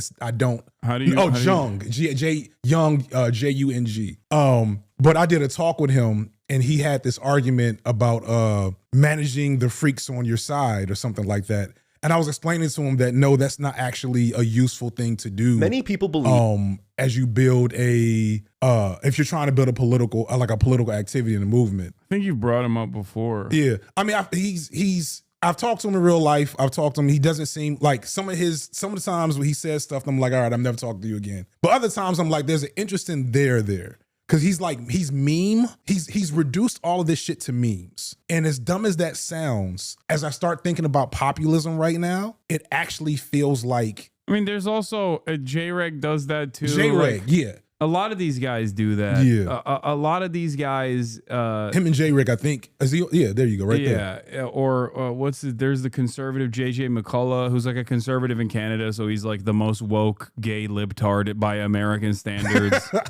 But like these guys actually have a political home within the framework of the Democratic Party, because like their defensive institutions and their centrism, their radical centrism, unironically fits perfectly within the Democratic Party, but it actually doesn't fit at all within the popular like actual voters for the Democratic Party don't fuck with that. Right. Because most voters of the Democratic Party are not voting positively for the Democratic Party. They're voting because there's no other alternative, and they don't want an incompetent asshole who's like a rabid fascist to become president. They're afraid that if they don't vote for the Democratic president, that the guy that will become president will create a Gestapo to go and get. Is Gestapo the right? Yeah. Okay, yeah. That's what I'm doing now. So, but these guys don't understand that. They're like, they've actually adopted the framework of the Democratic Party completely, even though there is not any real organic popular support for the actual thing that the Democratic Party represents, the actual political like third way neoliberalism that the Democrats represent. So they just have to do memes and try to like. Did I say it wrong? Gestapo, Kenloy swim team. No, Gestapo is correct, or Gestapo is correct. But anyway, but the Midas Touch guys don't necessarily do that. They are like fighters, I would say. So they want the Democrats to like fight, and they are still firmly within the ranks of the Democratic Party, but they've been receiving a lot of favorable press. The Times reports that they're fast becoming power brokers in Democratic politics, party faithful hope, finally replicating the influential media ecosystem that Republicans have built over the past decade. They're described as the independent progressive media network that is reshaping progressive media landscape. They have 12 full-time employees, 30 regular contributors, Trump fixer Michael Cohen and former Trump associate Lev Parnas. The one thing that you start recognizing is that there's a reason why they're not all there when it comes to Israel. Yeah. Because like Lev Parnas is a TikToker, or His son is a TikToker, Aaron Parnas. I shouldn't even know any of these fucking people, but like his son is a TikToker. But again, these guys are all like, I remember that story. They're super pro Israel. They're pro Israel and they're super pro Ukraine. They have this like unique position, so they don't talk about one of these issues that is like incredibly one of these issues that's like incredibly important to a lot of people, right, and unpopular. And also, yeah, it's just they're trying to navigate this space. They're trying to navigate this space to create like popular momentum behind this this kind of politics, which I agree with, and it's it's great. I'm glad that they're doing that, but it I think comes across as inauthentic at the end of the day. Like Caius. Yeah. This is the most like. Yeah. Nothing is wrong in the world. Yeah, she sleeps with her belly up. It's crazy. Her leg is up. It's like barely. Their entire content revolves around criticizing Donald Trump and sometimes Elon Musk. As of writing, in the last 7 days out of 108 videos the Midas Touch YouTube channel put out, exactly 5 are not about Trump. 1 is about Elon Musk. 2 are about congressional Republicans, and 2 are about Bernie Sanders' Midwest speaking tour. The title scream in all caps with plentiful exclamation marks. Trump in full collapse as he quickly ruins everything. Thumbnail, falling apart Donald, 1.1 million views. They're getting a lot of fucking views. Yeah, now what's ironic is that is slop though. But the and thing this is my thing with like populism. Go ahead. David Pakman was getting a lot of views in the lead up to the election too, because he kept saying like Kamala Harris is gonna win. And then there was an exodus of subscribers that left him, and he couldn't comprehend. He was like, what the fuck's going on? Why did so many people unsubscribe from me? Because they felt burned by being misguided. Yeah. And I think it works in the short term where you develop a lot of momentum if you're constantly just like going, Trump is sucks, Trump is ass, or whatever. And Trump is ass. And there is need for this kind of slop for sure. We need the slop. But it does remind me of, I think, one of our first conversations where you talked about, I think it was about drama. And you were like, when people kind of make the entirety of their public content presence pointing at another guy and about how bad that guy is, that only bring in certain types of people for certain types of content. And like once Trump is gone, right, they're not going to find another Trump. Once Trump is gone, first off, as if that'll happen. Right, inshallah, indeed. But once Trump is gone, what is their podcast if they're not doing anything else to build? And this is my frustration with a lot of this shit, because like I agree with you wholeheartedly that this is a necessary, especially right now where we're essentially starting from the beginning. I said that in a video, like the left, ostensibly speaking, air quotes, right? Being like left of the Democrats. We're like we're the most visible we've been probably in 50 years in terms of like the amount of cultural cachet we have after the CIA murdered and or forced everyone to leave the country. Yeah. Right, in the 70s.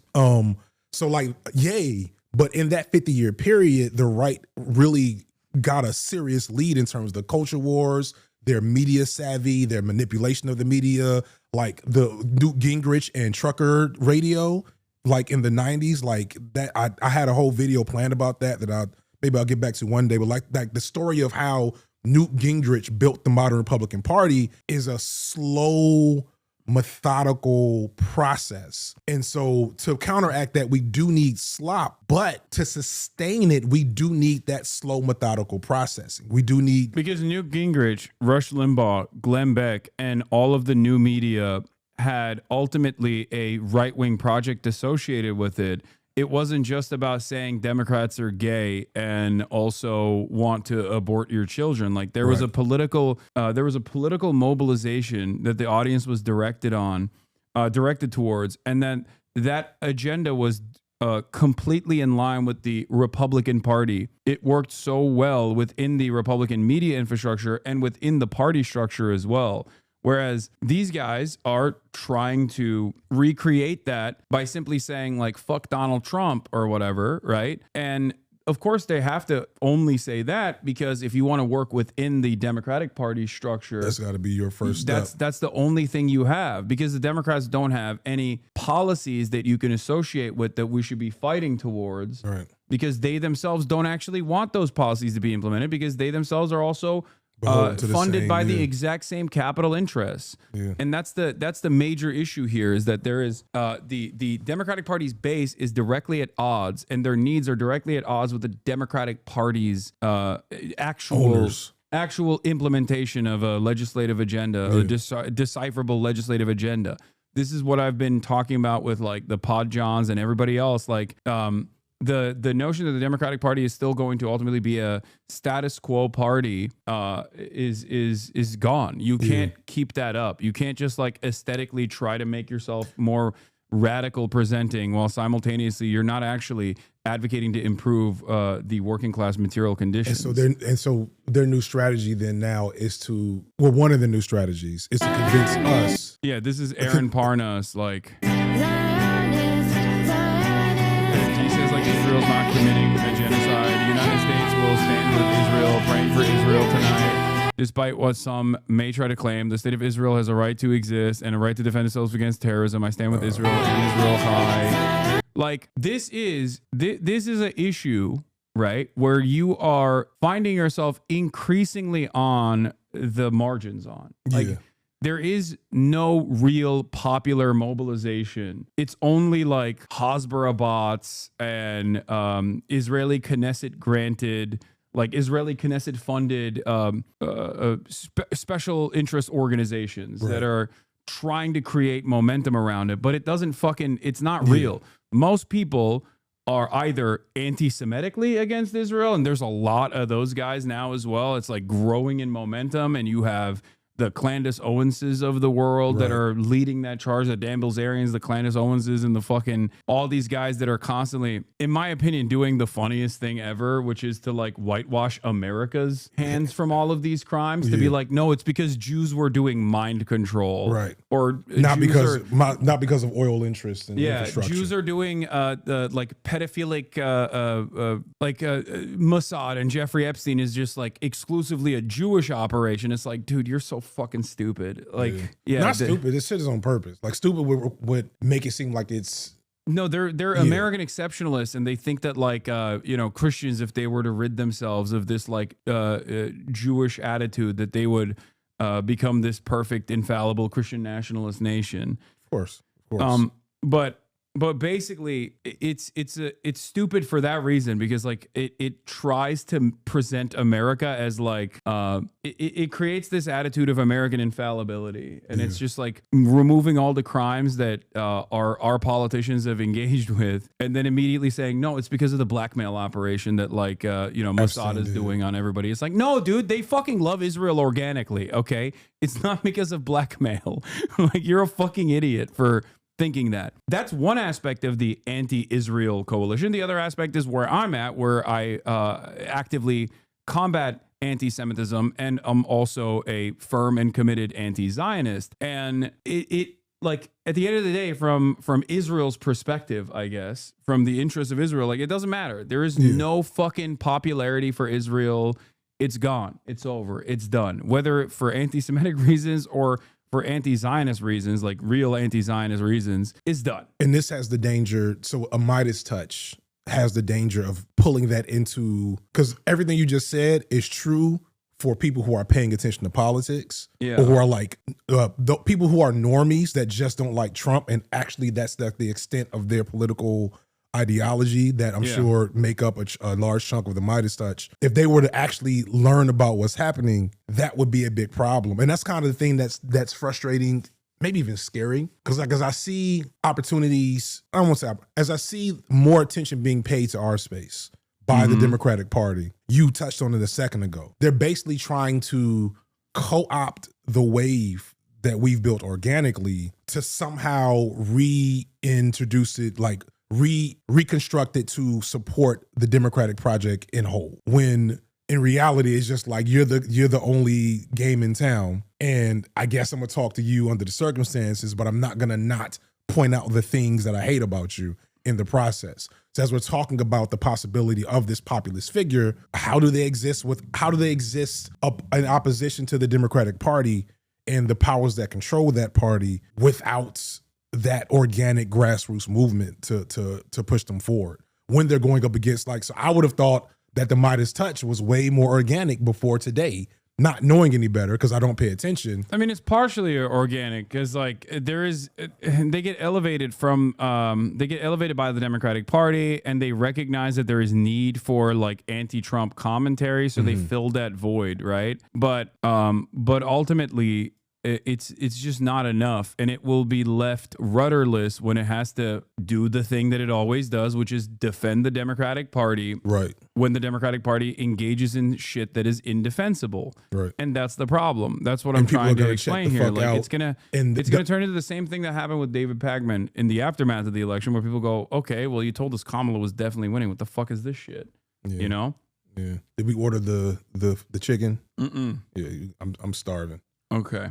How long is it gonna take to get here? I was gonna wait for this other place to open, which opens at 3 in 7 minutes. But then it'll take only half to get here. As opposed to a place where I can order from right now, it's gonna take like 45 minutes to an hour. It's about the same either way. Yeah. All right, we'll just order right now. That's fine. No, either one is fine because it's about the same either way. So one is better than the other because I'm down. I'm trying to. Do you want grilled chicken or do you want something different? Give me the.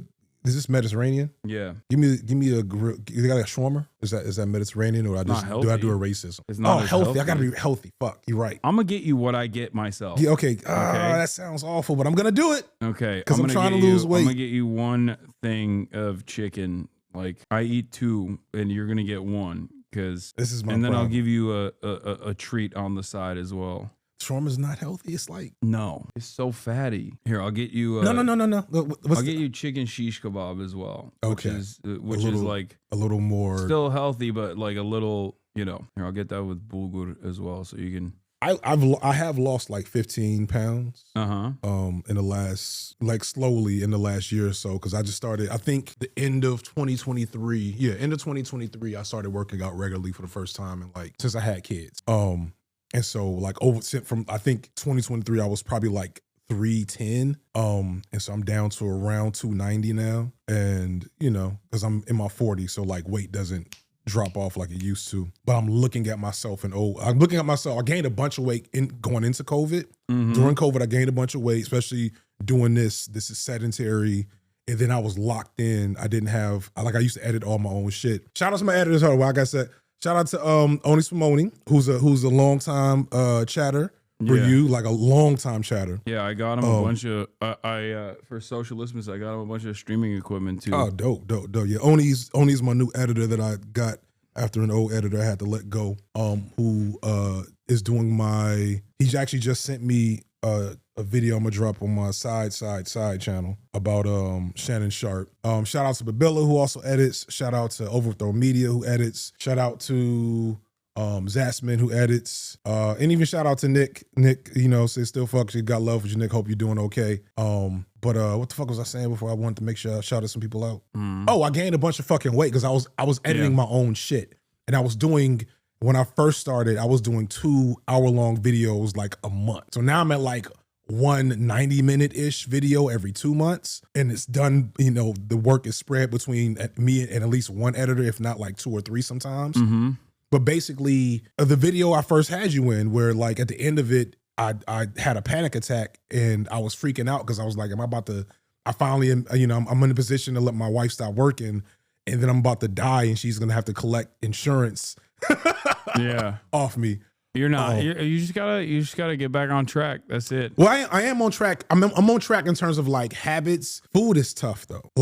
I can go 3 solid days. That's the most important aspect of it. I know. That's some bullshit. You just gotta set yourself up for 21 days of consistency, and then it'll automatically trigger events in motion. So I've done it before. I was down to I was down in the 260s going into coming out of Christmas. I was in 269 and I was like, oh shit, it's about to happen. I'm really about to get back to my college weight. So my college weight's 240. And I don't remember what happened, but it stopped. Yeah. Well, it breaks. I mean, these are some cliches, but I do abide by them because they've been very helpful for me. But The abs are made in the kitchen is actually pretty solid. It's completely true. You cannot outwork your diet. That's number one. And number two is that it takes 21 days to build a healthy habit, but like 2 days to break it. That's some bullshit. It's true though. Like you eat poorly. I see this in myself. I eat poorly for like a couple days where I just like give up, and boom, all of a sudden it's just like much harder to get back in the groove of things. But it's easier when you've done it before though. And so like I've never been a little guy, and I love food. Like I'm a foodie. I'm from Chicago. Chicago is one of the best food cities in the country. Yeah. And so like it probably is like date night. Like I'm doing good. I haven't ate a carb in 2 weeks. Yeah. And I've reduced my sugar to this, and I can see I've got over the point of like there's always a withdrawal point for me. I don't know if that's something you do or other people that are healthy do. But like when I get back into my diet, I get like 48 hours and I'm normal. And then like there's a 3-day period where I'm like, do I need to call a hospital because I have this like really bad headache? I'm checking my blood pressure over and over again. And I'm like, oh shit, my body's just purging the toxins. And so once I get past that, I'm good. But then it's like, baby, let's go to this steakhouse. You know what I'm saying? No, you can't do that. But that's what I want to do. You can't do that. And I like, see, and this is why I'm like, that I am normal still. And I don't want to stop being normal, but I also don't want to die. No, you gotta be a little abnormal. You gotta make that abnormality your normal. All right, let's get back to this though, and then I gotta get back to the news as well. Brian Tyler Cohen, who food. calls himself an independent progressive political host and previously worked part-time for MSNBC, has been regularly covering news and politics on YouTube since 2018. What is this But accent? a review of his channel shows such a funny that during question. the 2020 election cycle, he long never story. once featured Bernie Sanders in a video title or thumbnail, despite posting daily content and racking up millions of views. That wasn't an oversight. It was a deliberate editorial choice, one that reveals Cohen's real political priorities. According to Semaphore, Brian Tyler Cohen was also involved in launching Good Influence, originally known as Ad Advocacy, a digital consulting firm which it says creates meaningful impact for causes and campaigns through our powerful network of online messengers. Former Vice President Kamala Harris has been one of the firm's top clients, as a search of Federal Election Commission data shows that the Harris campaign spent more than $600,000 on digital consulting and licensing fees from Good Influence between July and November 2024. Good Influence's founder, Stuart Perlmutter, has publicly documented visits to the White House alongside prominent liberal influencers such as Cohen, Pacman. Except this I think reveals the real issue here. That's Lindy Lee. Tizzy is fine. He's like an independent content creator or whatever. He's like a lib. Yeah, I've seen him before. Lindy Lee, on the other hand, is not familiar with her a fucking demon. She is an anti-Bernie demon that originally popped off talking about how like the Bernie bros were harassing her or some shit, and now she is firmly within the ranks of the right. She has like completely finished her pivot to the right. She worked for Bernie and backstabbed Bernie, was like an insider that said like the Bernie bros are a massive problem or whatever in 2020. The Bernie bros were a problem. I'm sorry. I know this is a contention I've had. I will never agree to that. I witnessed. Look at this. I wasn't online. Look at what she's posting now. The Bernie bros are a problem, lady. Democrats are a dangerous cult of migrant lovers. Instead of deporting criminal aliens like Abrego Garcia, Dems are calling for me to be deported because I dare to criticize them and expose their corruption. I'm a proud tax-paying and law-abiding American. I'm already home. Keep defaming me. It's all going. It's all happening. Yeah, that's wild shit. But explain dude's accent. He's like, he has British background, but he's not. He grew up in America. He sounds like half French. Yeah, that's what it is. That was like a big point of contention. Everybody dunks on current affairs and Nathan online, but I mean, he's been fairly consistent throughout. He looks years. like he looks like Tucker Carlson's like Like Bizarro Tucker Carlson. Yeah, like Bizarro Tucker Carlson, but he talks like H Bomber guy, so it's like weird. But Lindy Lee, who has since left the Democratic Party and is now fundraising for Donald Trump. One of Good Influence's other featured influencers, Kenny Walden, who goes by the name Too Raw, Too Real this online, guy. has taken his loyalty to the Democratic establishment. Oh my God, you don't know Too Raw, Too Real? Yo, that's the GOAT. Is that the dude That's the K in a good way or a bad way? No, in a bad way. That's the K-Hive guy. Is he the one? So is he the one that did like a dance, like when they were processing Israel, and he like did a dance walking into a like an event? Oh no, that he does look like that. You're talking. That's racist, by the way. Wow. Oh, so all black guys look the same, FD? No, that's some random. That's a random black dude that was leaving the DNC going, la la la, can't hear you. I always thought that was an influencer. Yeah, I don't know who that guy was, but no, he. the fight with black liberals over Kamala is still ongoing at this point, to be honest with you. Yeah, like I probably have 3 more. Let me ask you this, okay? This is my. This is your one white question while I'm here. This is my white question. I have this speculation that I think like the backbone of the Democratic Party infrastructure is black women. That's not a speculation. That's just the truth, right? Yeah. And I think some of the most like radical, but also simultaneously some of the most like, I guess, institutionalist Democrats are also black aunties. Mm-hmm. Like they are the backbone of the Democratic Party, and also the most like the highest density consumers of like the MSNBC style liberalism. And it's not just through MSNBC, but it's through like church groups. Got you. Yes. And all of the infrastructure, the mobilization infrastructure the Democratic Party uses, especially in the South. Mm-hmm. And I think that the black aunties are not like organically conservative, or rather, they're already making a bargain to vote for the Democrats, knowing full well that many of these people that they're voting for are racist, you know, white guys in general, but just like marginally less racist. So if they're making that bargain already, if they're already like making that mental math, I think that they would abso-fucking-lutely be on board with like a populist, left populist movement. Whether it's Bernie or AOC, and I think they do like AOC a lot. Like the black aunties do like AOC. I don't know if AOC. I don't know. I don't know if I have AOC. There's. I mean, so I'm listening to the tea leaves, and like I'm in the group chats, right? So AOC is not unpopular, but I just know there's a general animus and suspicion sometimes with the acceptable Latina figure getting a little too close to black centers of power, like by the nature of like history, and just like you just said, like it is what it is. When white randoms come in to the black centers of power, it's like, yeah, we got to let you in. We don't have a choice. Mm-hmm. But AOC has basically one chance to fuck it up with black women, and it's a wrap. So I hope somebody lets her know that. So they're suspicious. They're not suspicious yet. Okay. They're suspicious as they would be to any non-black person who is asking of them. So if AOC could very easily win them over with a populist message. Yeah. She could also immediately ruin it forever. Okay. So the speculation that I have, I think you're on board with, but is that if like the media infrastructure and the mobilization infrastructure was firmly committed to defending a left populist message, I think that the backbone of the Democratic Party, like the black aunties, would be perfectly on board with whoever that person is. Are you up on this Target boycott situation with Pastor Jamal Bryant?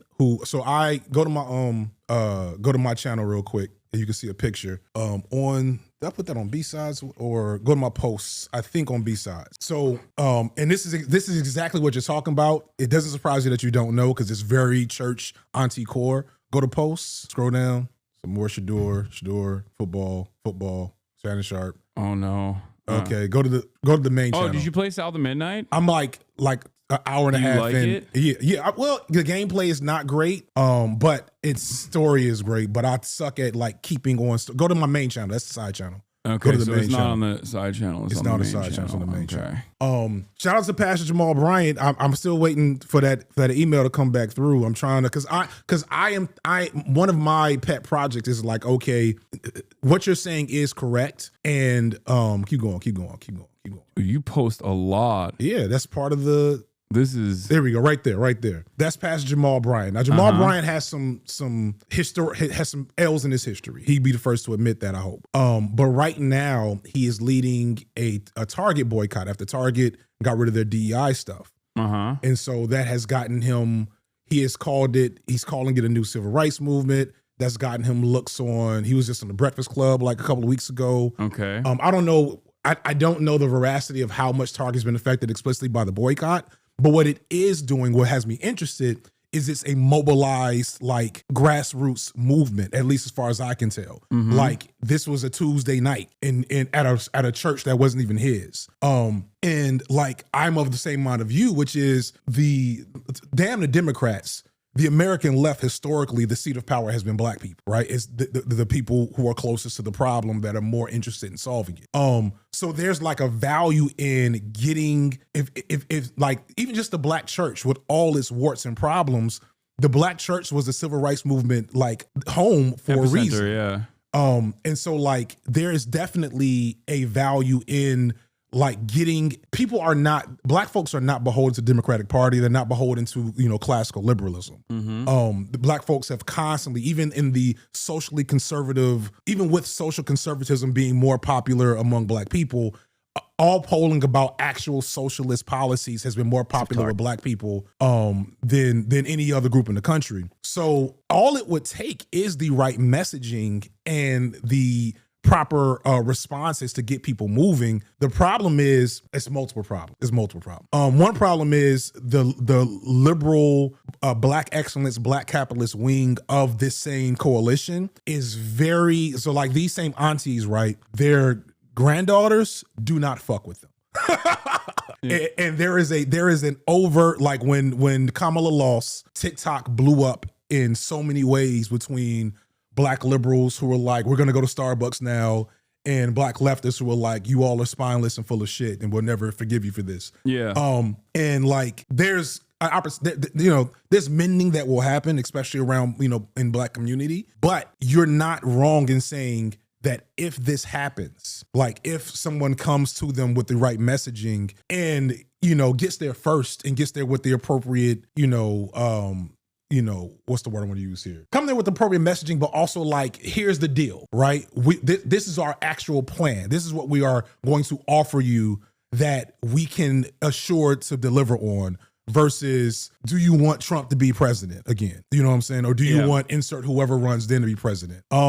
I mean, if they see success with this mobilization, and then he's starting a nationwide tour. Yeah, and then they move on to more tangible targets or actual political mobilization instead of like a consumer boycott, right, against DEI initiatives, which I think is like, it was aesthetic to begin with. Like, these companies are pro DEI. Trust me, you don't have to. That's one of the reasons why I want to meet with Jamal Bryant. And so the event I went to actually had Nina Turner there. And so Nina Turner is bringing up workers' rights and like things that are like, okay, like I was there like halfway, like, all right, there's people here, there's mobilized black people, and I love, shout out to Black Man Bill, shout out to our African People's Party, these different folks I've associated with in the last couple of years as I'm trying to, like, one, update my political understanding, and two, like, be somewhat more involved than I had been in years past. But there were 1,000 people there on a Tuesday night. You know what I'm saying? Yeah. And with 2 days notice. And that's nothing to, like, poo-poo, even if their politics are iffy at best. No, I think that they're capturing, like, it's the same reason as to why 36,000 people show up to a Bernie rally. Right. Because, like, there's a lot of resentment towards this administration, and people are looking for leaders. Yes. Like, because this is the number one question I get from people is like, what do we do? What is to be done in this moment? And the reality of the matter is, like, there's not a lot of people in positions of power that are directionally speaking to all of the issues that are happening. And I think even Bernie and AOC kind of fall short on this as well. Like, it's great that they're mobilizing people. It's great that they're getting people together. Right. And they're saying the right things. But what do? But they're not actually, they're not actually moving them into they're not moving them in the direction of political, like, policy agendas, or mobilizing them and organizing them in a direction where they, like, actually stop some of the things or undermine some of the Trump agenda, right? This is why I keep saying, like, it's great that AOC and Bernie are holding these rallies, but they should be also standing outside of the Jenna facility in Louisiana to demand the immediate return of Mahmoud Khalil, because that is I think where you can see a lot of results. And there's an analog here. There is a result that Chris Van Hollen achieved. He went down to El Salvador. I celebrated that decision. He put his direct body as a white man, as a American senator, right. And he went down to El Salvador, and he was able to get proof of life for his family. For Kilmar Abrega Garcia, for his own constituents. And that felt like somewhat of a turning point in that story in terms of where people were sticking their flag on their opinions. I have to stand up. My ass is starting. How do you do this for hours at a day? You can swap out to that chair. It's a little bit more comfortable. Better chair. I was on live. Actually, FD stretch ring. Yeah, Unk is stretching. He needs to stretch a little bit. While you're doing that, I'm actually going to go back. Instead of this article, I'm going to go back to the Trump admin deporting U.S. citizens. And then I'm going to talk about this idea that I've had that we are seeing implemented right now. By pure happenstance, it's through luck as well. But let's continue with the story. White House Border Czar was asked about this before President Trump took office, in which he said that there wouldn't be family separation, rather the families would be removed together. Now, I did also ask about the number of deportations so far under this administration. He said there were 139,000. Now, that is slightly less than the Biden administration at the same time last year, but the difference being that there are far less border crossings, therefore less easy repatriations. Rather, the administration still moving forward quickly when it comes to deportations of those who are arrested in the interior of the United States. Wolf. All right, Priscilla, thank you. Priscilla Alvarez reporting for us. Appreciate it. Over the weekend, ICE announced that the agency arrested nearly 800 people over 4 days with the help of state law enforcement officials in Florida. They're describing it as a, quote, massive multi-agency immigration enforcement crackdown. Joining us now, Executive Director of the Florida Immigrant Coalition, Tessa. Thank you so much for joining us. First of all, what have you learned about these arrests that happened? Almost 1,000 people arrested over 4 days. What we've learned from family members is that a lot of people who've been arrested are in limbo in our immigration system because the immigration system has a lot of flaws. I'm not touching the MAGA hat. Some folks have temporary status. I was looking at the sword. And we've seen the data given by ICE. Which one of these swords that is maybe 300 the guy out from of the One 800 Piece were actually Hasan had dressed up as? a final My order son of loves deportation. that guy. I don't remember it. So, which means that most likely No, not the two-thirds mo- of the folks who were arrested are people who are in some form of process and are certainly not criminals. So you're saying about, most of the people that were arrested, because you said about 300 had actual deportation orders and, would be deported at some point in time, some of them going through the system. What can they do at this point? Once you're deported, it's over, correct? Once people are deported, it's practically over. The system does provide legal avenues for folks if they can prove that they were wrongly deported. So there was to something at the return beginning of the into the story. United They put States. numbers up. It was like March 2024, 100,000 encounters. March 2025, 11,000. Yeah. And I was trying to make sense of what that number was trying to get at. Are they saying there's less encounters at the border right now? Yeah, part of that is I think because of the Are people just not coming because they're afraid? The deterrence measures do actually work. Part of that is because they've moved a lot of CBP to doing interior removals. But the other part of that is also, from what I understand, specifically because people do worry about state terror. They've also stopped the applications process, so people know that they can't even apply for asylum after crossing the border. So, they're worried about being sent to a concentration camp. That is a real way to stop border crossings in general. So I think that's part of it for sure. Gotcha. So yeah, border apprehensions are significantly lower than they were at the in the Biden administration because people are just not coming in. That's what it is. Do you have the random moments where somebody's comment? Oh, yeah, of course you do. Stun locked. That was your term, wasn't that a term that was created by you? Also, I think you still have your phone audio is on. Check your phone. No. Where am I hearing? I'm hearing music. I'm a bad out this. West Side. Shout out to West Side Gun. Oh, you heard West Side Gun play? That Louvre song. Shout out to the company, man. I saw that this morning. My bad. No, it's all good. Hasan hearing voices? No, I'm not hearing voices. I got. Yes. Yeah, we're not there right yet. now. That is at a time when there was due process in our immigration system. We're hoping that a lot of the people who were arrested are actually given due process before they are deported. Is there any indication that there are U.S. citizens potentially that have been grabbed up in this group of people? Because we have now seen that there were children that were deported, and that there was a man who was in the country legally that was accidentally deported, according to the administration itself, and there's a battle over that in court. What do you know about the sort of legal status of some of these individuals? Right now, we don't have any information about the legal status of these individuals. We've seen how ICE have made multiple errors because they are rushing through a process that actually, if done properly, would not treat people in such an inhumane way.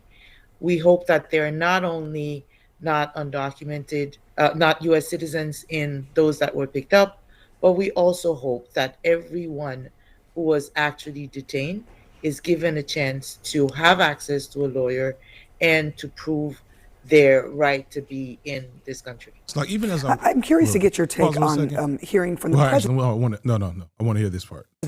When it comes to accidentally sending someone, deporting someone, or the fact that children who are U.S. citizens were deported, one of them having stage 4 cancer. His response to The Atlantic in an interview that he has just done and that has just been published was, well, sometimes mistakes are made. What is your response to that? I am from Haiti. I can tell you one thing. Once you start making it okay for one life to not matter, it quickly becomes everybody's habit for every life to stop having any form of value. I would warn America not to fall into that trap of being inhumane or dividing people based on their country of origin to decide whether or not they are worth a fight. Yeah, so Thank you so much. That was decent. Shout out to Haiti. I saw the flags in the chat. Because one of the things that's frustrating me, because I made a video early on after he won, basically saying, look, I'm not gonna make that many Trump video. If I make a Trump video from here on out, it's because I need the coins, right? Because it's a slow month.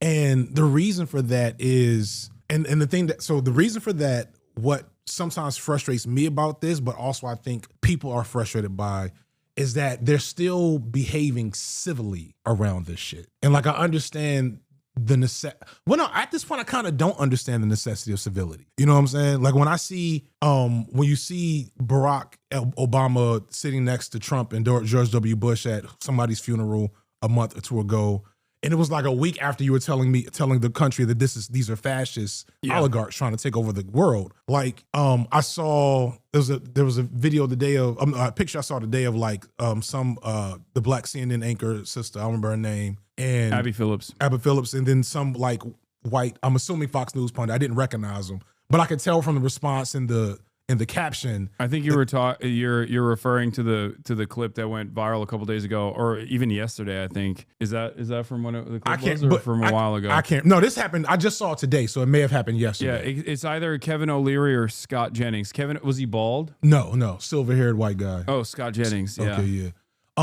But it's like it's the veneer of civility that the people in this side of the media atmosphere still have, that I actually think is losing for them. It really goes back to your point earlier about it was that right there. This picture right here. Dogs and cats living together, masses. I didn't read that caption. I hate Scott Jennings, and Abby Phillips like sometimes will cook Scott Jennings, but this is a byproduct. This is precisely why I hate the White House Correspondents' Dinner. When I was at the Young Turks, I attended because like TYT was doing events around it. Right. And I remember thinking like, this is the most evil place on the planet. Like there's just so much evil here. and I felt like it was DC for ugly people. I mean, DC's Hollywood for ugly people, because every single one of these people, like they fight with one another on camera, but like behind closed doors, they're grabbing beers.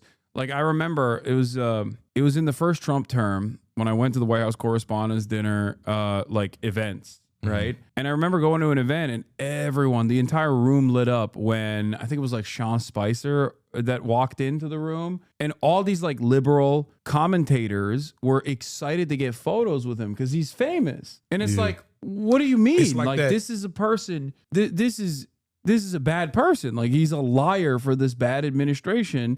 And you guys are all stoked to see him. Have you seen the Boondocks skit where Ann Coulter and stand-in for Al Sharpton are having a conversation behind the scenes? No, I love Boondocks, but I don't remember that. It was what was Al Sharpton's fake character name on the Boondocks? Somebody in the chat is gonna tell me. Rollo something. Ann Coulter. If you do Ann Coulter Boondocks, it's basically like the Boondocks hasn't aged as well as I think some people think. You don't really? Why do you say that? It's mostly around race politics. The Boondocks. I don't care. Is that? Now there she is. Don't give me that baby listen shit, motherfucker. You think I'm stupid? I know you fucking that bitch, okay? I know you are. I mean, I don't play that shit. And don't play that shit. Rollo, hey, baby. Hey. Come here, give me some of that sugar, This is that moment. Back there, ain't you go? And how you doing, Abdul? Damn, Abdul, can you let a bitch work? Shit, one of us has to. It ain't like yo ass is going to get a job. And this is also I had to bail this motherfucker. This is also the race politics not aging well. Wait, what do you mean? No, I disagree. No. That's not nothing to do with you. That's nothing to do with you. You didn't do anything. You can still good. Ann Coulter, I think she used to date a black guy. Yeah, she used to date a black guy, but like it's a white supremacist. That's what they're. Yeah, but it's also so that like stuff like that right here. This is what probably 2004. Yeah, is when this comes out, and they're making fun of a thing that literally went viral yesterday, which is so bravo on that end. But also, shout out to my boy John Lewis. John Lewis did a video about it like last month. In that the Boondocks is Aaron McGrew. So we'll circle back a little bit. We're talking about the aunties, right? We're talking about Obama. Mm-hmm. So like there's a whole era of Gen X black. So, man. All right. Let me start from the beginning. So back during slavery. No, I'm not going to go that far back. Okay. So after the civil rights movement, the Warren Court era, there's a whole like, what's the word? Like a class, what's the word? Like a whole like group of people at once, not genre, cohort. There's a whole cohort of black folks that are right in position to take advantage of the sudden swinging open of opportunities in America during that Warren Court era, where they were highly talented, highly educated, highly motivated, etc.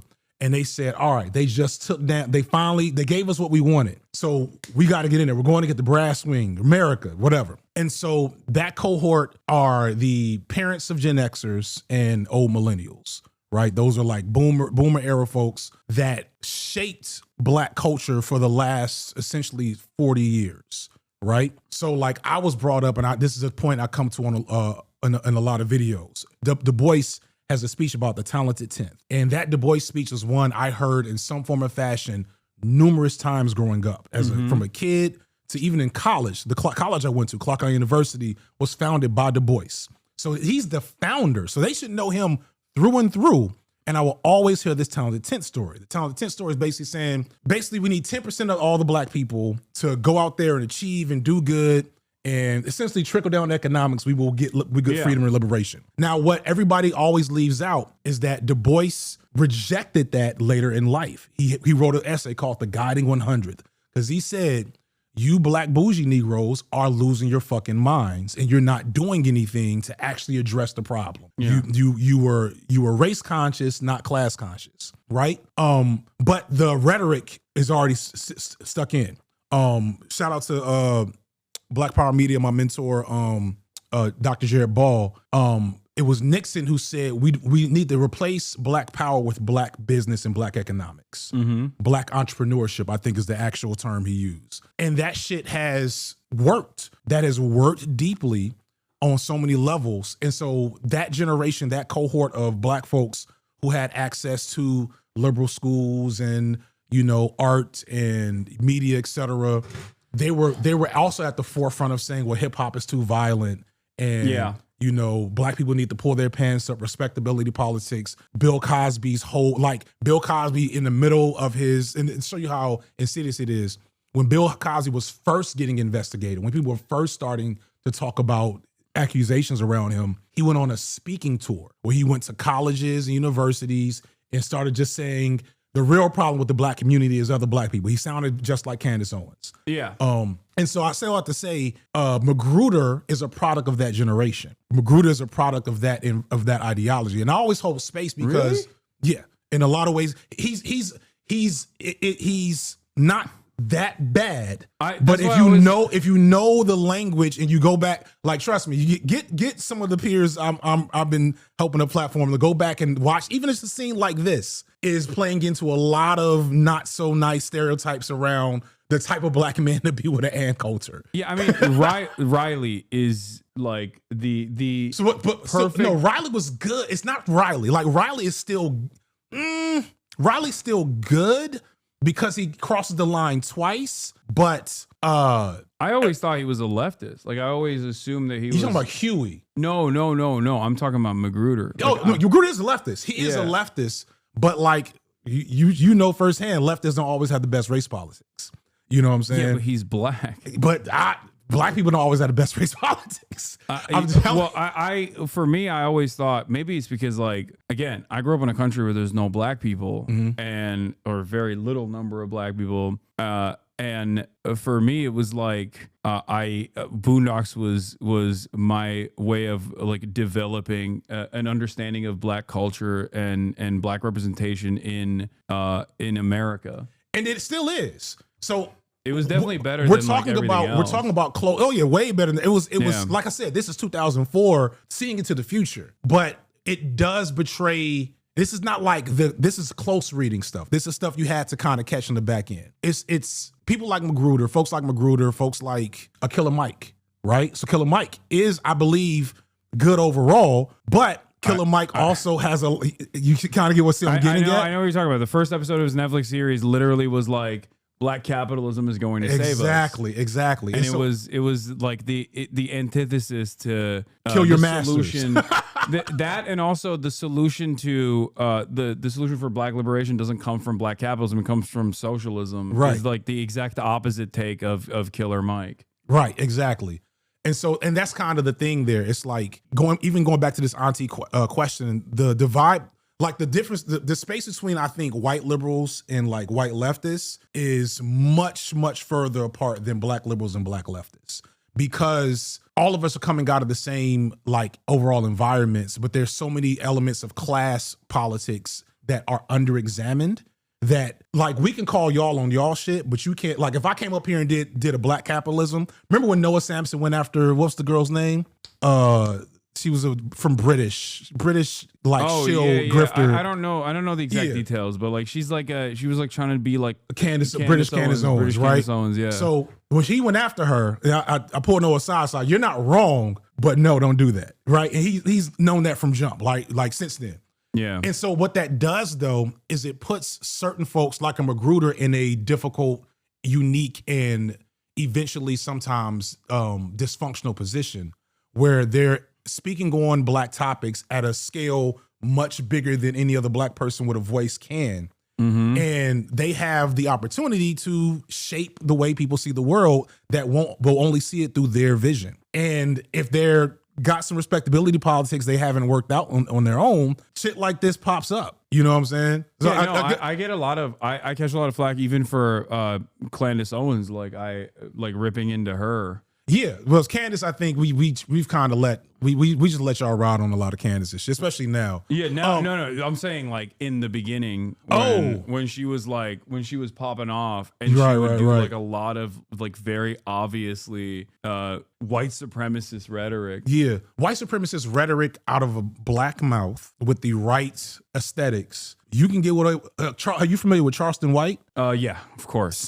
Him and Charleston White and Candace Owens have the same politics. Charleston White might be a product of one of these right-wing think tanks. I'm not I know he has a explicit right wing background. I don't know. He does collaborate quite a bit with Aiden Ross, so right. No, that wouldn't surprise me. He was like literally they got him out of jail. Like literally a Republican senator in Texas got him out of jail, and he's been bought by them ever since. People don't know that about Charleston, but that's just the truth. You go look his background up. He was doing. They started him out doing like anti-gang stuff, and eventually promoted him to public anti-black talking head. But Charleston White has a huge black fan base. Yeah, you know his he don't have any, like Candace Owens only is around white people, which is why like I'm more worried about Charleston White. You know what I'm saying? I'm more worried about Killer Mike. I'm more worried about Aaron Magruder, which is why, and it's because it's harder for you to kind of see. Killer Mike and Charleston White are on entirely different like levels, though. Killer Mike is like presenting, coming from somewhat of a radical background, presenting like a liberal capitalist attitude for black emancipation, which is still wrong. But then Charleston White is like reactionary nonsense. The core. Yeah. I'm thankful. I shouldn't even bring him up because he's finally kind of like lost his steam. I don't know.Maybe it's another post-Trump refractory period. Yeah. Is that a fair thing to call it? Back to the news. My bad. But yeah, there's a lot. You're right about that. There are a lot. Go watch. There's also like aesthetic, like very niche movements as well. You have, I didn't even realize like ADOS is now duking it out with a new version. FBA. They've been doing that. That happened almost at the very beginning of that shit. Oh, I didn't realize. Yeah. But yeah, that's why my North Star is Dr. Umar, who is an infallible figure who has never had wrong opinions. Did you not hear about the drama with his 2 daughters that he sees? No. No. Oh, I got to do a calculation. Okay, you're doing of how much black business. Right. I'm like, how much black business am I gonna get into on Hasan's channel? Crazy. You're gonna have to go find a black channel to get that tea from, chat. But what I do want you to do is there's also speaking of black tea channels. I want to give shout out to John Lewis, his video on the Boondocks, but also Storyteller, who's British and a huge Boondocks fan. Yeah. Did kind of response to it that I think is a good connection in terms of critique of things that John Lewis may have missed. Storyteller hates me. I still remember there was I don't think Storyteller hates you, but I haven't talked to him. There was a point a very long time ago where he was like calling me a grifter or something. I forget what it was, but I think that was. I still remember it because I was like, I love Boondocks, and he also he started as a Boondocks creator. Yeah, I forget what it was. It might have been during like React Gate or something. Anyway, I forget. But also, everybody hates you though. Yeah, that's true. So. That I should just assume. Yeah. Who doesn't hate you at this point? It was over your house. Oh yeah. He was what was it? I think he was like, this guy's a fucking grifter because he has a house. It was like one of those things. I'm gonna message him on the back end, see if he's softened. Yeah. But if he hasn't, that's fine too. I only know a handful of people whose opinions I respect that hate you as much as everybody else does. Yeah. And so like I think that's a good sign. A good sign. Mention Christian Walker. What do you mean? Was it over Christian Walker? It could have been. I think it was. What happened to him? Where's he at? He's woke now. Not really, but like his resentment towards the Republican Party came to like this boiling point because of how much he hates his dad. Yeah, for good reasons, obviously. And then that turned into like almost hating his dad for the right reasons, and even hating on his dad for political reasons. Right. You know? What do we do with the anti? Because like I've seen, especially with black folks, there's a creator. I don't remember his name, but he popped up for me a couple of times, and he's a ex-anti-SJW black guy, which is already it's hard for me to look at you straight like as a normal person if you were a black anti-SJW person, but he was, and now he's a centrist liberal.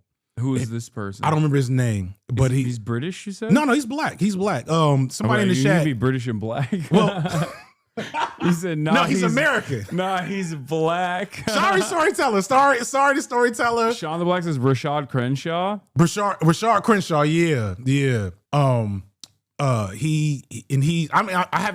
don't watch him a lot because he's not my type of content. Oh shit! Is that the house? Is that the back of the house? Because that's not the front of the house. I can tell you. It literally wasn't about you. I think it was literally during the Housegate saga. I don't know why he said that. That's the one flaw is especially it's not React Gate. It's just reacting. But go to Rashard Crenshaw, see if this is the guy I'm thinking of. Is this the guy? Yeah. That's him. I have no idea who this person is. He just popped up. He popped up for me like, I don't know, this time last year. This is what I usually do. When I find a new channel, I go, let's see what he said. Hasan Piker. Let's see what he said. Endorses another terror. Hasan Piker endorses another terror group. Twitch, the new home of terrorism. Hasan Piker trying to derail Kamala Harris. Hasan Piker defends Houthi terror attacks. Streamer calls for Destiny to be killed for calling Hasan Piker the N-word. Ethan Klein calls out Hasan's community for being insane. I had no idea who this person was until this very moment. You brought him up. I looked him up. And I Googled my name and you really are an industrial complex. Instantly. Because these are, I mean, look at his other videos versus this one. You know what I mean? The one I saw was like his, like, you know, because another. Yeah, look, his videos get 100 views or 5,000 views. But when he puts my name in the title and shits on me, he has like 20K. How I Escaped the Alt-Right Pipeline video.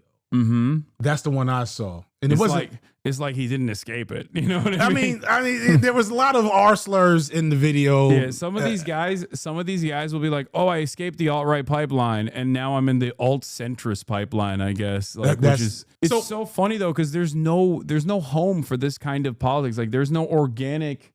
And that's kind of what I was getting at. What do we do with Christian walkers? What do we do with the Christian walkers? And give me, are there any other people? Is this even a thing, or am I making this up? Are there any anti-SJWs that have started a halfway left-wing pivot? You know? No, nobody does that. Nobody grifts to the left. There's well, no money. I mean, I guess like we're fucking broke. Why would you grift to the left? The left is like fucking annoying, first and foremost. Like, they're hypercritical of everyone, including, like, look at the Storyteller saga. You know what I mean? Right. And Red Scare. And basically, there's no, if your ambitions are to speak truth to power or whatever, like, you're not, or sorry, if your ambitions are to grift, if your ambitions are to make money and to generate income, steady income and revenue, you're not going to go after a leftist audience, because there is no robust leftist audience that's like, I'm a card-carrying socialist in the Western world with a little bit of like disposable income so I can fucking, spend money and consume shit. Like, it's not a real thing. Yeah. That's why they always point to me when they're like, who's the leftist grifter? Hasan. And it's got to be Hasan. Well, so like. Yeah, iDubbbz is a great example of how it doesn't work. Exactly. Look at iDubbbz.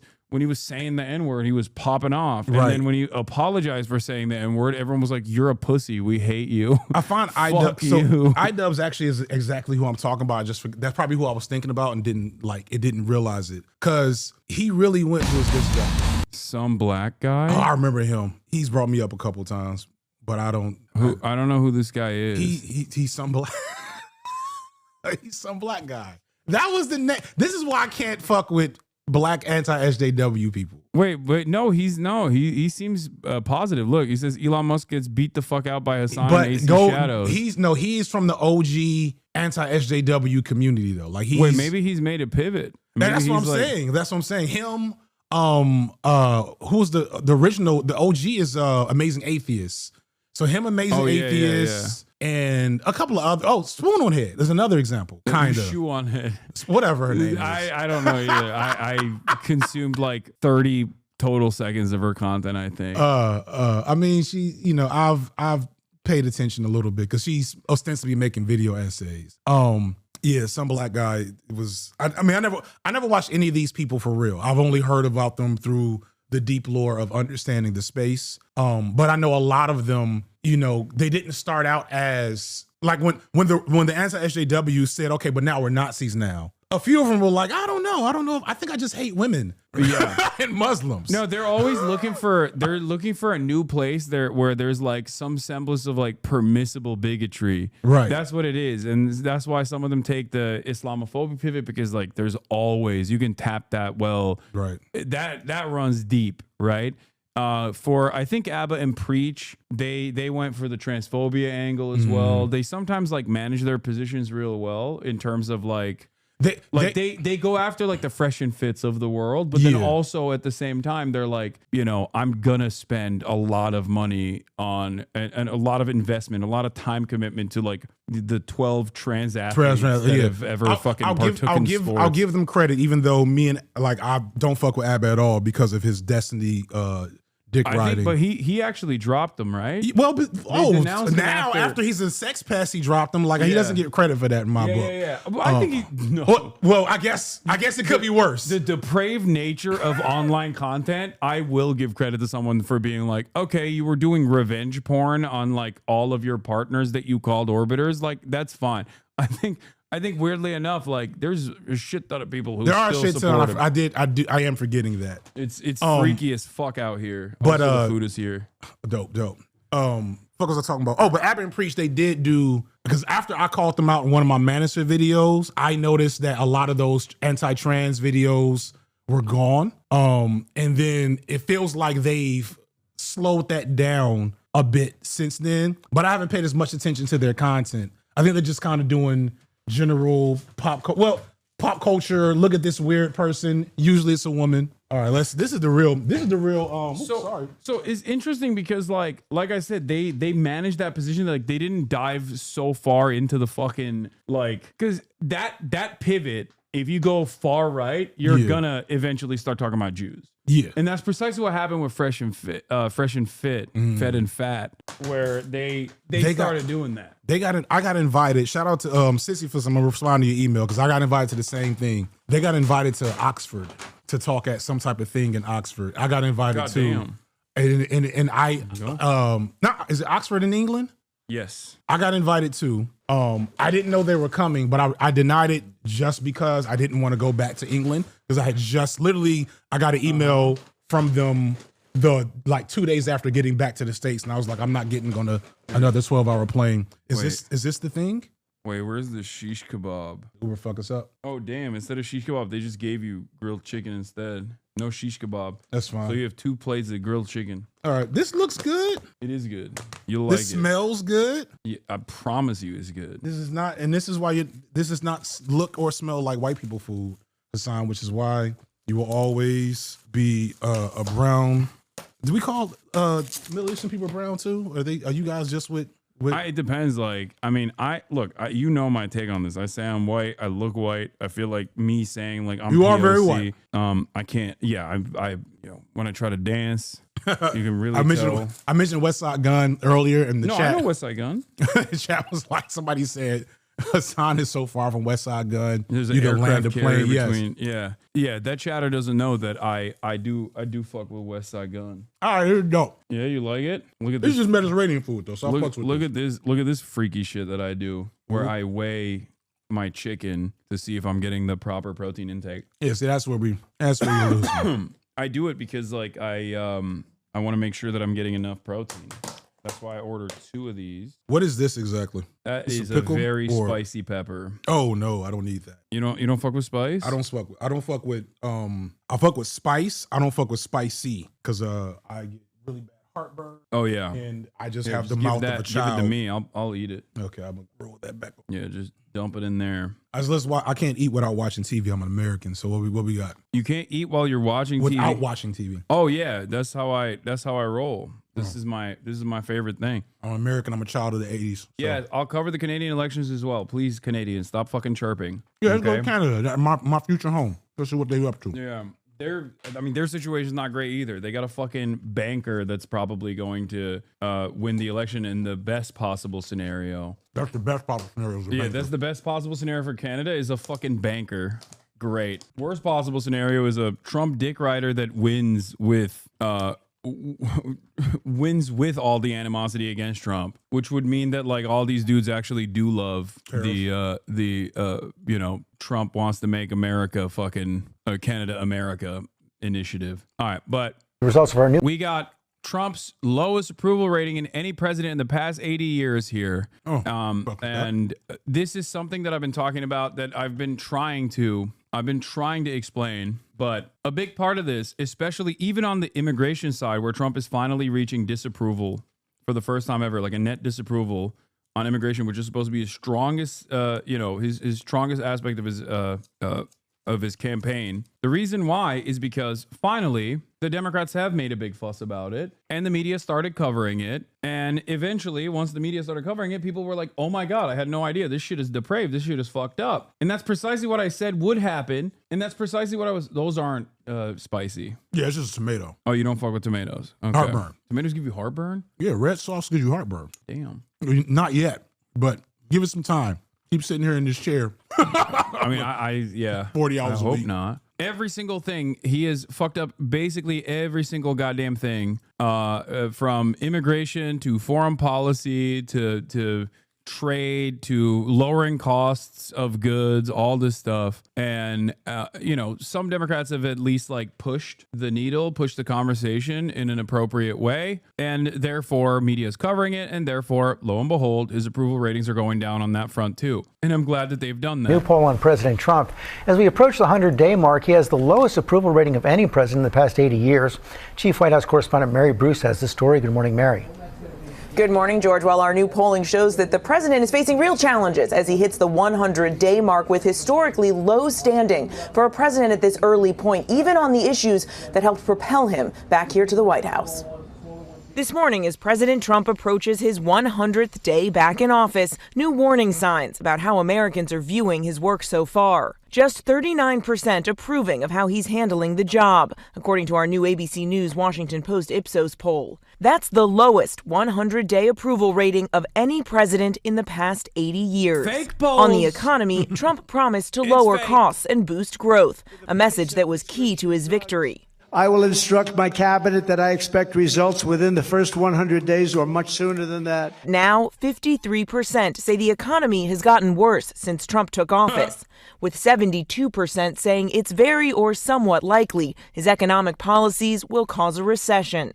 Fears fueled by the president's trade war. The backlash now felt across the country at explosive town halls. Overnight in West Nyack, New York, Republican Congressman Mike Lawler getting an earful. This was awesome. And when you look at, for instance, Europe has price controls on U.S. prescription drugs. Blah, blah, blah. The president is eager to prove his trade policies are paying off, telling Time magazine he's already made 200 deals, despite there only being 195 countries in the world. Though he wouldn't say what they were or which countries are involved. Our Martha Raddatz pressing the Treasury Secretary. Is there actually any deal at this point? I believe that he is referring to sub-deals within the negotiations we're doing. And, Martha, if there are 180... But those aren't actual deals. Martha, if there are 180 countries, there are 18 important trading partners. Let's put China to the side because that's a special negotiation. There's 17 important trading partners, and we have a process in place over the next 90 days to negotiate with them. Trump says he will not roll back his staggering 145% tariff on all Chinese products entering the U.S. without substantial concessions, though he claims the U.S. and China are talking. But Beijing says that's not the case, that the two countries are not currently negotiating over tariffs. And our polling shows Americans have concerns. Are you China pilled like I am? Low-key. So here are my expat country lists. Number 1 is Canada, just because it's the easiest, most familiar. Mm-hmm. Right. Number 2 is Ghana, because black people, and they want us to come. But Yeah. I also know people that are there, have been there. They're like, it's cool, but it's still, and like not too far, coming up like fast all of a sudden is China. Shout out to I Show Speed. Yup. For putting China on the map. Remember I told you I like them. Yeah, and I remember being like, but I made a video in support of him a little while ago too, because I realized what he was doing. There's still some problems there, but like, I'm not gonna be Aaron Magruder. You feel me? Where people can come back and look at me being a little too hard on essentially kids, acting in ways that kids tend to act. Yeah. He could be much, much worse. Oh yeah. And I've seen that. So no, the environment that he literally grew up in, he could have been a psychopath, dude. And he has a bunch of like really fucked up things that he did when he was like 16. Mm-hmm. I've seen him. But like considering where he's at now, it's amazing. He's incredible. Yeah. And it's funny because like he literally in a different timeline got drafted this weekend in the NFL. Oh, it's yeah. so absurd. He's like an elite world-class athlete for Oh, no yeah. reason. Absolutely. He's insane, dude. Yeah. Anyway. Concerns that extend far beyond the economy. When it comes to the courts and key rulings on cases like immigration, 65% say the administration is trying to avoid complying with federal court orders. 62% saying they don't think the president's administration respects the rule of law. Despite all this, Trump still has an edge over Democrats. Chatters are asking what your criticisms of iShow Speed are, like in current iShow Speed, and I assume his Unc doesn't like Speed barking at babies, probably. The barking actually doesn't bother me much. Speed still does this gag where people do racist things for him and he acts surprised. And that just annoys me. Yeah. Like the first couple times I it feel was like funny. he's gotten better at that too, though. No, he did it like 10 times in China. No, but I'm saying that like back in the day he would lean into it. Oh, in yeah. comparison to what he does now, where he's like at least like Now you could interpret it. Now you could interpret it as him confronting it in some fashion or making it, because like the thing that I often forget is that like 85% of white people don't realize racism is a thing still.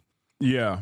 And so when he does that, it does in a sad way educate his population on how it is to be black and alive and not around black people in any given moment. Yeah. As you're going to be confronted with weird microaggressions. But that was kind of my point. It's a double-edged sword because we can get into the Shedeur Sanders shit. Like the ultimate goal is for black people to just be able to be normal, right? And have a normal bell curve of expectation and behavior. I don't want it to be where it's necessary for every black person to be on a rigid aesthetic moral code as to not hurt efforts for liberation, make us look bad, shit like that. Like I don't really want that. So I want it to be, because iShow Seed is basically in my video I compared him to Tom Green, right? He's basically black Tom Green, right? Or young and blacker Eric Andre, right? And Tom Green's able to get away with it because he's white and Canadian. Eric Andre is able to get away with it because he's biracial and speaks and presents a certain aesthetic that is less threatening. But iShow Speed looks like he could play for. He probably has a Ohio State University scholarship still waiting on him if they're watching his stream. Yeah. So that makes it so anything he does is going to be amplified by the politics of race to be more negative. And so I know that as a 43-year-old who's read all the fucking books and worked in schools and did all this shit, I know that there's a harm to some of the behavior he does, regardless of his intent. But I refuse to be in the camp of black elders who can only engage with young black people around how they're harming the cause. You see what I'm saying? Who that's their only thing they say to young people. So like if I knew Speed in real life, they got me in the chat. So if I knew Speed in real life, I might pull him aside and be like, hey, here's a better way to do that gag that's a little less regressive, but I don't know Speed. And so I'm not going to be one of the ones being like, we need to get, because it's the same, it's Bill Cosby shit all over again. We need to get the iShow Speeds of the world and making us look bad. Pull up your pants and cut your hair, young man. Like, I'm not going to be Steve Harvey. You know what I'm saying? And so so I fucks with Speed, especially for exposing me that China's kind of dope. We're going, I'm taking the family to Japan next year, but we're going to figure out China too. Because I know China's got its problems. I know China's just as racist as any other country, if not more. But it seems like the money goes far there. Oh yeah. And so I could come out with one video a year, and there's a racialized concept. I hope you don't cringe at hearing this, called being a white monkey in China. Oh Lord. Have you ever heard of this before? No, but I know they love the monkey terminology. No, but this is specifically for white Westerners that go to China and they are hired to elevate the status of a company, and they have no real job. They just basically are there to say, like, look, this is a white Westerner that likes our product, or this is a white Westerner that's in our corporate board of executives. It's DEI. Yeah, no, yeah, Like, it's like actual DEI. Actually, like the way that DEI actually works on some bullshit. And basically, that's my dream. I want to be that for the Chinese government. I want to be the propaganda minister. You will be a shield for China. Oh yeah. I you know what? I can't be mad at you too much. Seeing Chinese folks roast Americans on TikTok has been a joyful moment recently. The guy was like, the funniest one, he was like, okay, America, here are all, I probably shouldn't do the accent. Don't do it. He said, okay, Americans, here are all the things that I own in my home that are made in America. And he went like this. Yeah. Oh yeah, Not I a saw single that one. fucking thing. Yeah. All right, so how many calories did I just eat according to your macros? You didn't eat had any the of the rice. You had the rice too, but it depends. If you eat both of the chickens, it's that's why I weigh mine. Like mine is 19 ounces, so it's gonna be 19 ounces of straight white chicken breast grilled. So I don't know what the fuck that is, Hasan. I mean, I will look it up on my okay. app. I have an app for it. Got you, got you. Counting calories afterwards. Because I'm gonna save that for you. Because I'm going out to eat later, and I don't want to OD on. Still very good. You see, so chat, like, no, in all seriousness, this was delicious, as you can see. Shout out to free advertisement for whoever the fuck this was. Yeah, I don't leak it. I don't reveal my. Yeah, right. I don't reveal my places. I gatekeep. No, I'm not mad at you. Yeah, it is delicious though. Democrats in Congress entrust to handle the nation's main problems. And this morning, the president is reflecting on the difference between his first and second term, telling The Atlantic, quote, the first time I had two things to do, run the country and survive. Now he says, quote, the second time I run the country and the world. George. Okay, man. Holy shit. That's kind of funny. It's kind of funny because it's like he's basically admitting that now, without any sort of limitations, I'm so much worse than the last time. Right, thanks. And the president will be sitting down with our Terry Moran for an exclusive interview as he marks his first 100 days in office. You can see it tomorrow night, 8, 7 Central, right here on ABC. Nearly 100 days into President Trump's term, the latest CBS News poll shows he is steadily Let me losing. pick your brain on like the worst case scenarios of this shit, right? Mm-hmm. So I won't put it past Trump to turn it around in terms of popularity, right? What do you mean? Like, you think he'll get popular again? Yeah, it doesn't. Remember, we're talking about the American people. We're talking about he was the president 4 years ago and it was fucking horrible and they still voted him back in. So it's quite possible that he can turn it around in the moment in the next 100 days after this. If he stops the war in Ukraine, if the economy does take a turn, because like there's so much of the economy, like he can. It's gonna take a turn, all right, just not in the direction that's positive for Trump. But at some point in the future, right? China. He can just end the tariffs in China and set everything back to normal and things improve. And China could be like, we didn't do anything. He just stopped the tariffs. But he could still tell people, I made that happen. I made a deal.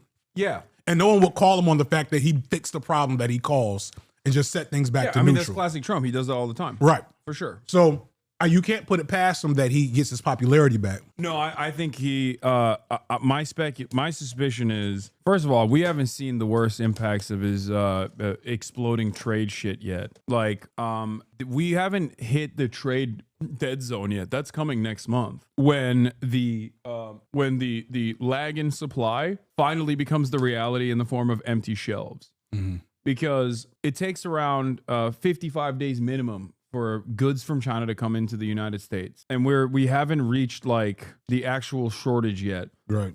But trade has slowed down tremendously. That's going to have a major impact on the logistics in this country. Major sectors like trucking, the Atlanta's the home of the truckers. Yeah, stevedores and all the people that are like longshoremen that work the ports, they're cooked. There is going to be downscaling everywhere in the supply chains. Then the grocery stores. Then all of these layoffs, some of which are happening already, like Subaru, I think. Go ahead. Factories are going to start pulling out because they're like, well, parts are too costly for us to manufacture in the United States of America anyway, so we're just not going to do that anymore. And that basically is going to create an environment of instability when people start really recognizing the downturn. Because right now the markets are acting as though there's nothing wrong. Like, right. I mean, yeah, there's a little bit of instability, but like the severe collapse that is still coming,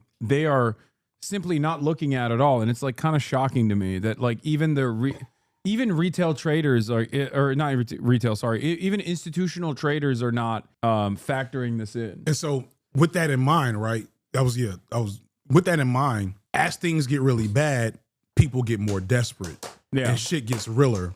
Yeah. And so the conspiracy theorist in me is like, is this on purpose to kind of put the country in a desperate position to allow him to claim more powers from the Supreme Court, which has already pre-granted him the power to do whatever the fuck he wants.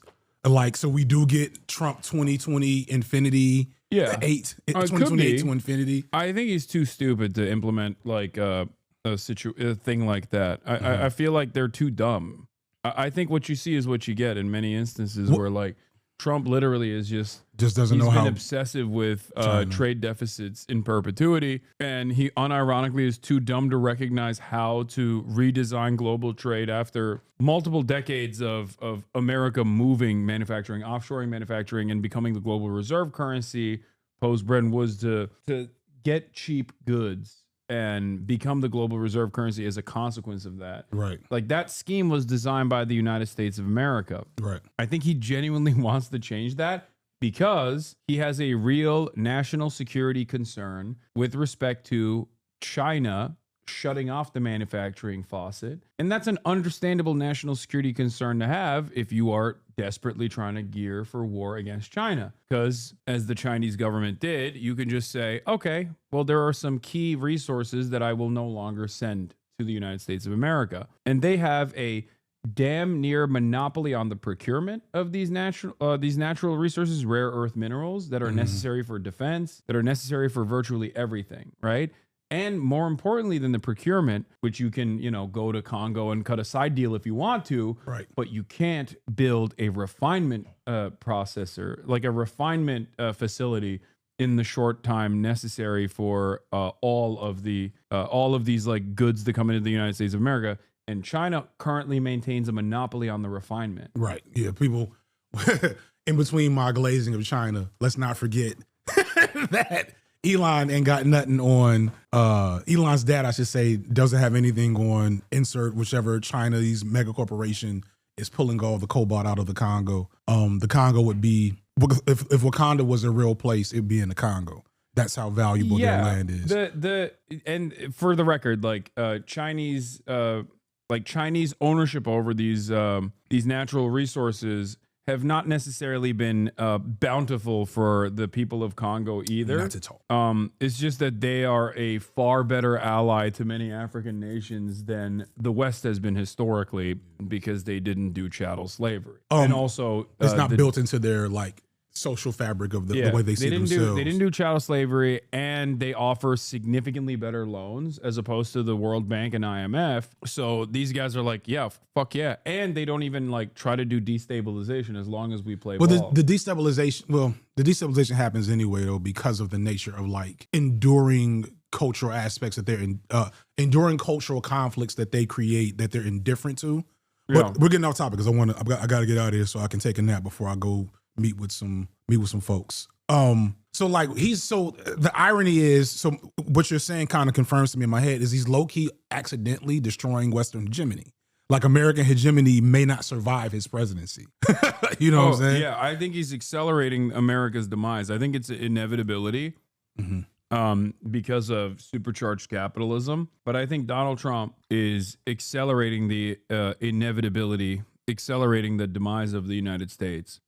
Yeah. Because of how he's gone about trying to offer a lifeline to the continuation of U.S. empire. What he's trying to do is, in theory, actually smart. It's just in practice, there's no way of doing it with a capitalist framework. Right. If you wanted to defeat China and become a manufacturing hub, you would unironically have to have a command economy like China.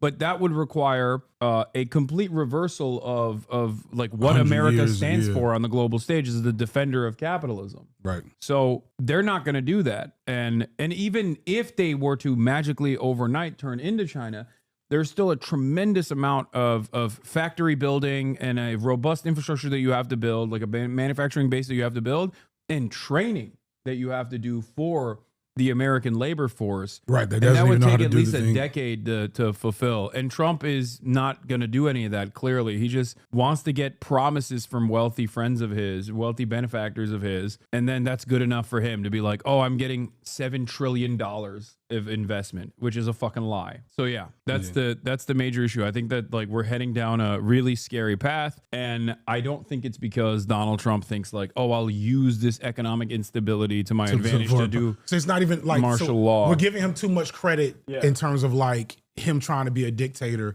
which I don't think way back when I was like, he's probably not going to run again because I don't think he actually likes having a job per se, you know. But I also, you know, I was wrong about so many things, but I do still think there's a kernel of truth in the fact that his goal isn't so much the power of the presidency and of being the God King that the Christian nationalists want, right? Yeah, I mean, but he's narcissist. He's like going along with, he likes the power for sure.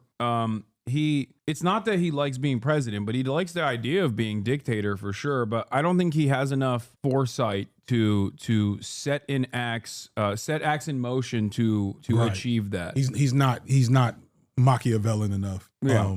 But he is still Donald Trump. I'm about to hit my Uber. Chat, Okay. before I hit this Uber. Don't show your don't show your phone to the camera. Make sure. Yeah. No, it's all good. Don't worry. It didn't, but I'm just warning Chat, you. before I roll, follow me on Twitch. I'm on Twitch now. I don't stream as much. So do that. Shout out to good sell. Yeah. The Twitch thing is like I'm just trying to create a more robust multiple streams of content to farm myself a little bit more. Because I want to be able to take longer breaks in between videos. But financially, unless I get a Kendrick Lamar Drake beef video every 3 months, that's just not realistic. So I'm trying to okay, how do I prop up the money where I need it to be without having to put in the effort for an hour or 90-minute long video every 2 months. I'm trying to get into my shout out to Dan Olson, Folding Ideas, to get into that type of every 3 to 4 months type of gap, because it allows you to do so much more stuff. I'm a Patreon's fine. Everything's fine. Everything's fine. I'm not doing good. Yeah, please join the Patreon and all that shit too. But Patreon is everybody's Patreon has a natural stopping point. And I've hit mine. So I'm like, okay, what else do I do? Hell yeah. Yeah. Anything I need to address, chat? Any stuff coming out? Shout out to Eye Patch Wolf, I guess. Yeah, I see that in the chat. Shout out to Nebula. Is Encore? No, I'm a wealthy, famous YouTuber. My house isn't as big as Hasan's, but it's close. But I don't live in California, so it was much more cheaper. I thought you said your house is bigger than mine. It's maybe yours is, I don't know, maybe it's because it's not unfamiliar, or maybe yours is more open. This is definitely a guy's house, whereas I wanted to make sure there was a place where I knew the kids would be. I have a question for you. Yes. Black culture question. Oh, okay, you get one. Do you know the Crash Dummies podcast? No. You might have seen their TikTok. Possibly. If the really funny guy, one is kind of brolic, one's kind of They're both pretty brolic, but yeah, they're hilarious. They're I've seen them before. Mike and Pat. Yeah, I think I know. Good friends of mine. And Mike was telling me that black people never go past a certain point in a house unless they're directly invited. That's what he said. Because he was like, I've never seen your backyard, and I was like, bro, you've been here so many times. And he's like, I've been here twice. Where have I been?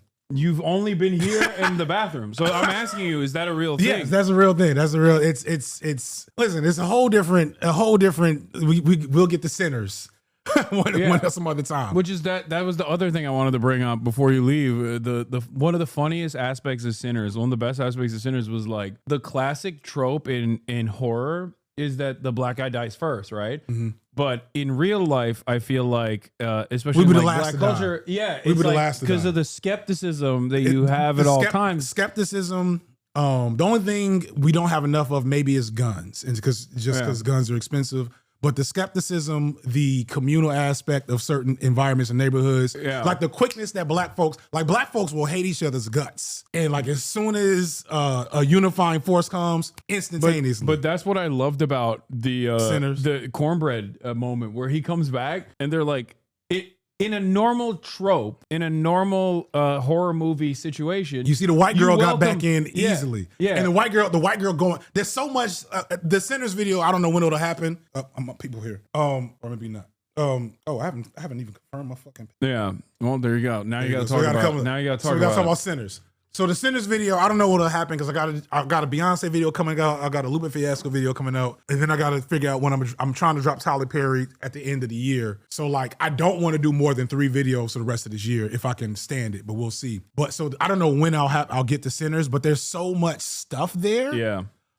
It's not like Black Panther, where there was a whole Pan-Africanist message, a flawed Pan-Africanist message that everybody missed. So I don't think it'll be that. But just like the white girl being the way that they fell, right? Is, I gotta look more into Coogler and like where that came from. That is historically a thing, right? Where we see like the white women as a endpoint for black men when they because white women have always represented to some black men like I've made it. Yeah. You know what I'm saying? When you to quote fallen great thinker in black art, and when we get on and you ask for a white girl, right? So, but the flip side is white people as allies have always used their privilege as access to other institutions to get power. So in that scene, she's like, let me go out there, talk to the white folks, see if they got any money, because I know we need money, right? Yeah. But it ends up being reverse engineered. Coogler is the main character. Like the main character, what was his name with the guitar? Oh, I forget his name. But yeah, the priest's son. The priest's son, that's Ryan Coogler. Okay.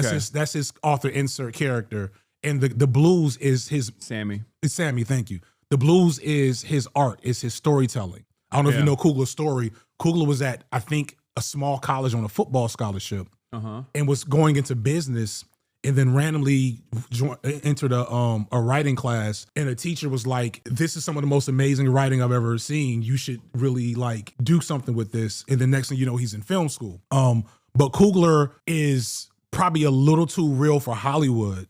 He's doing the opposite of Shedeur Sanders right now, which is like, I know these white people don't really want me here, so I'm gonna play this game very masterfully. The end of Sinners is a message to Disney, because how many white people have how many white people have Wakandans killed in 2 Black Panther movies? I don't know. None. Not a single one. They saw all this colonizer talk, but they're running around with the dude from the CIA. That's what I thought was like lame about Black Panther. Yeah, and am I just not gonna get He also it almost feels like he's breaching containment, like he's trying to hold himself back. But even in Wakanda, where he makes a villain figure that is otherwise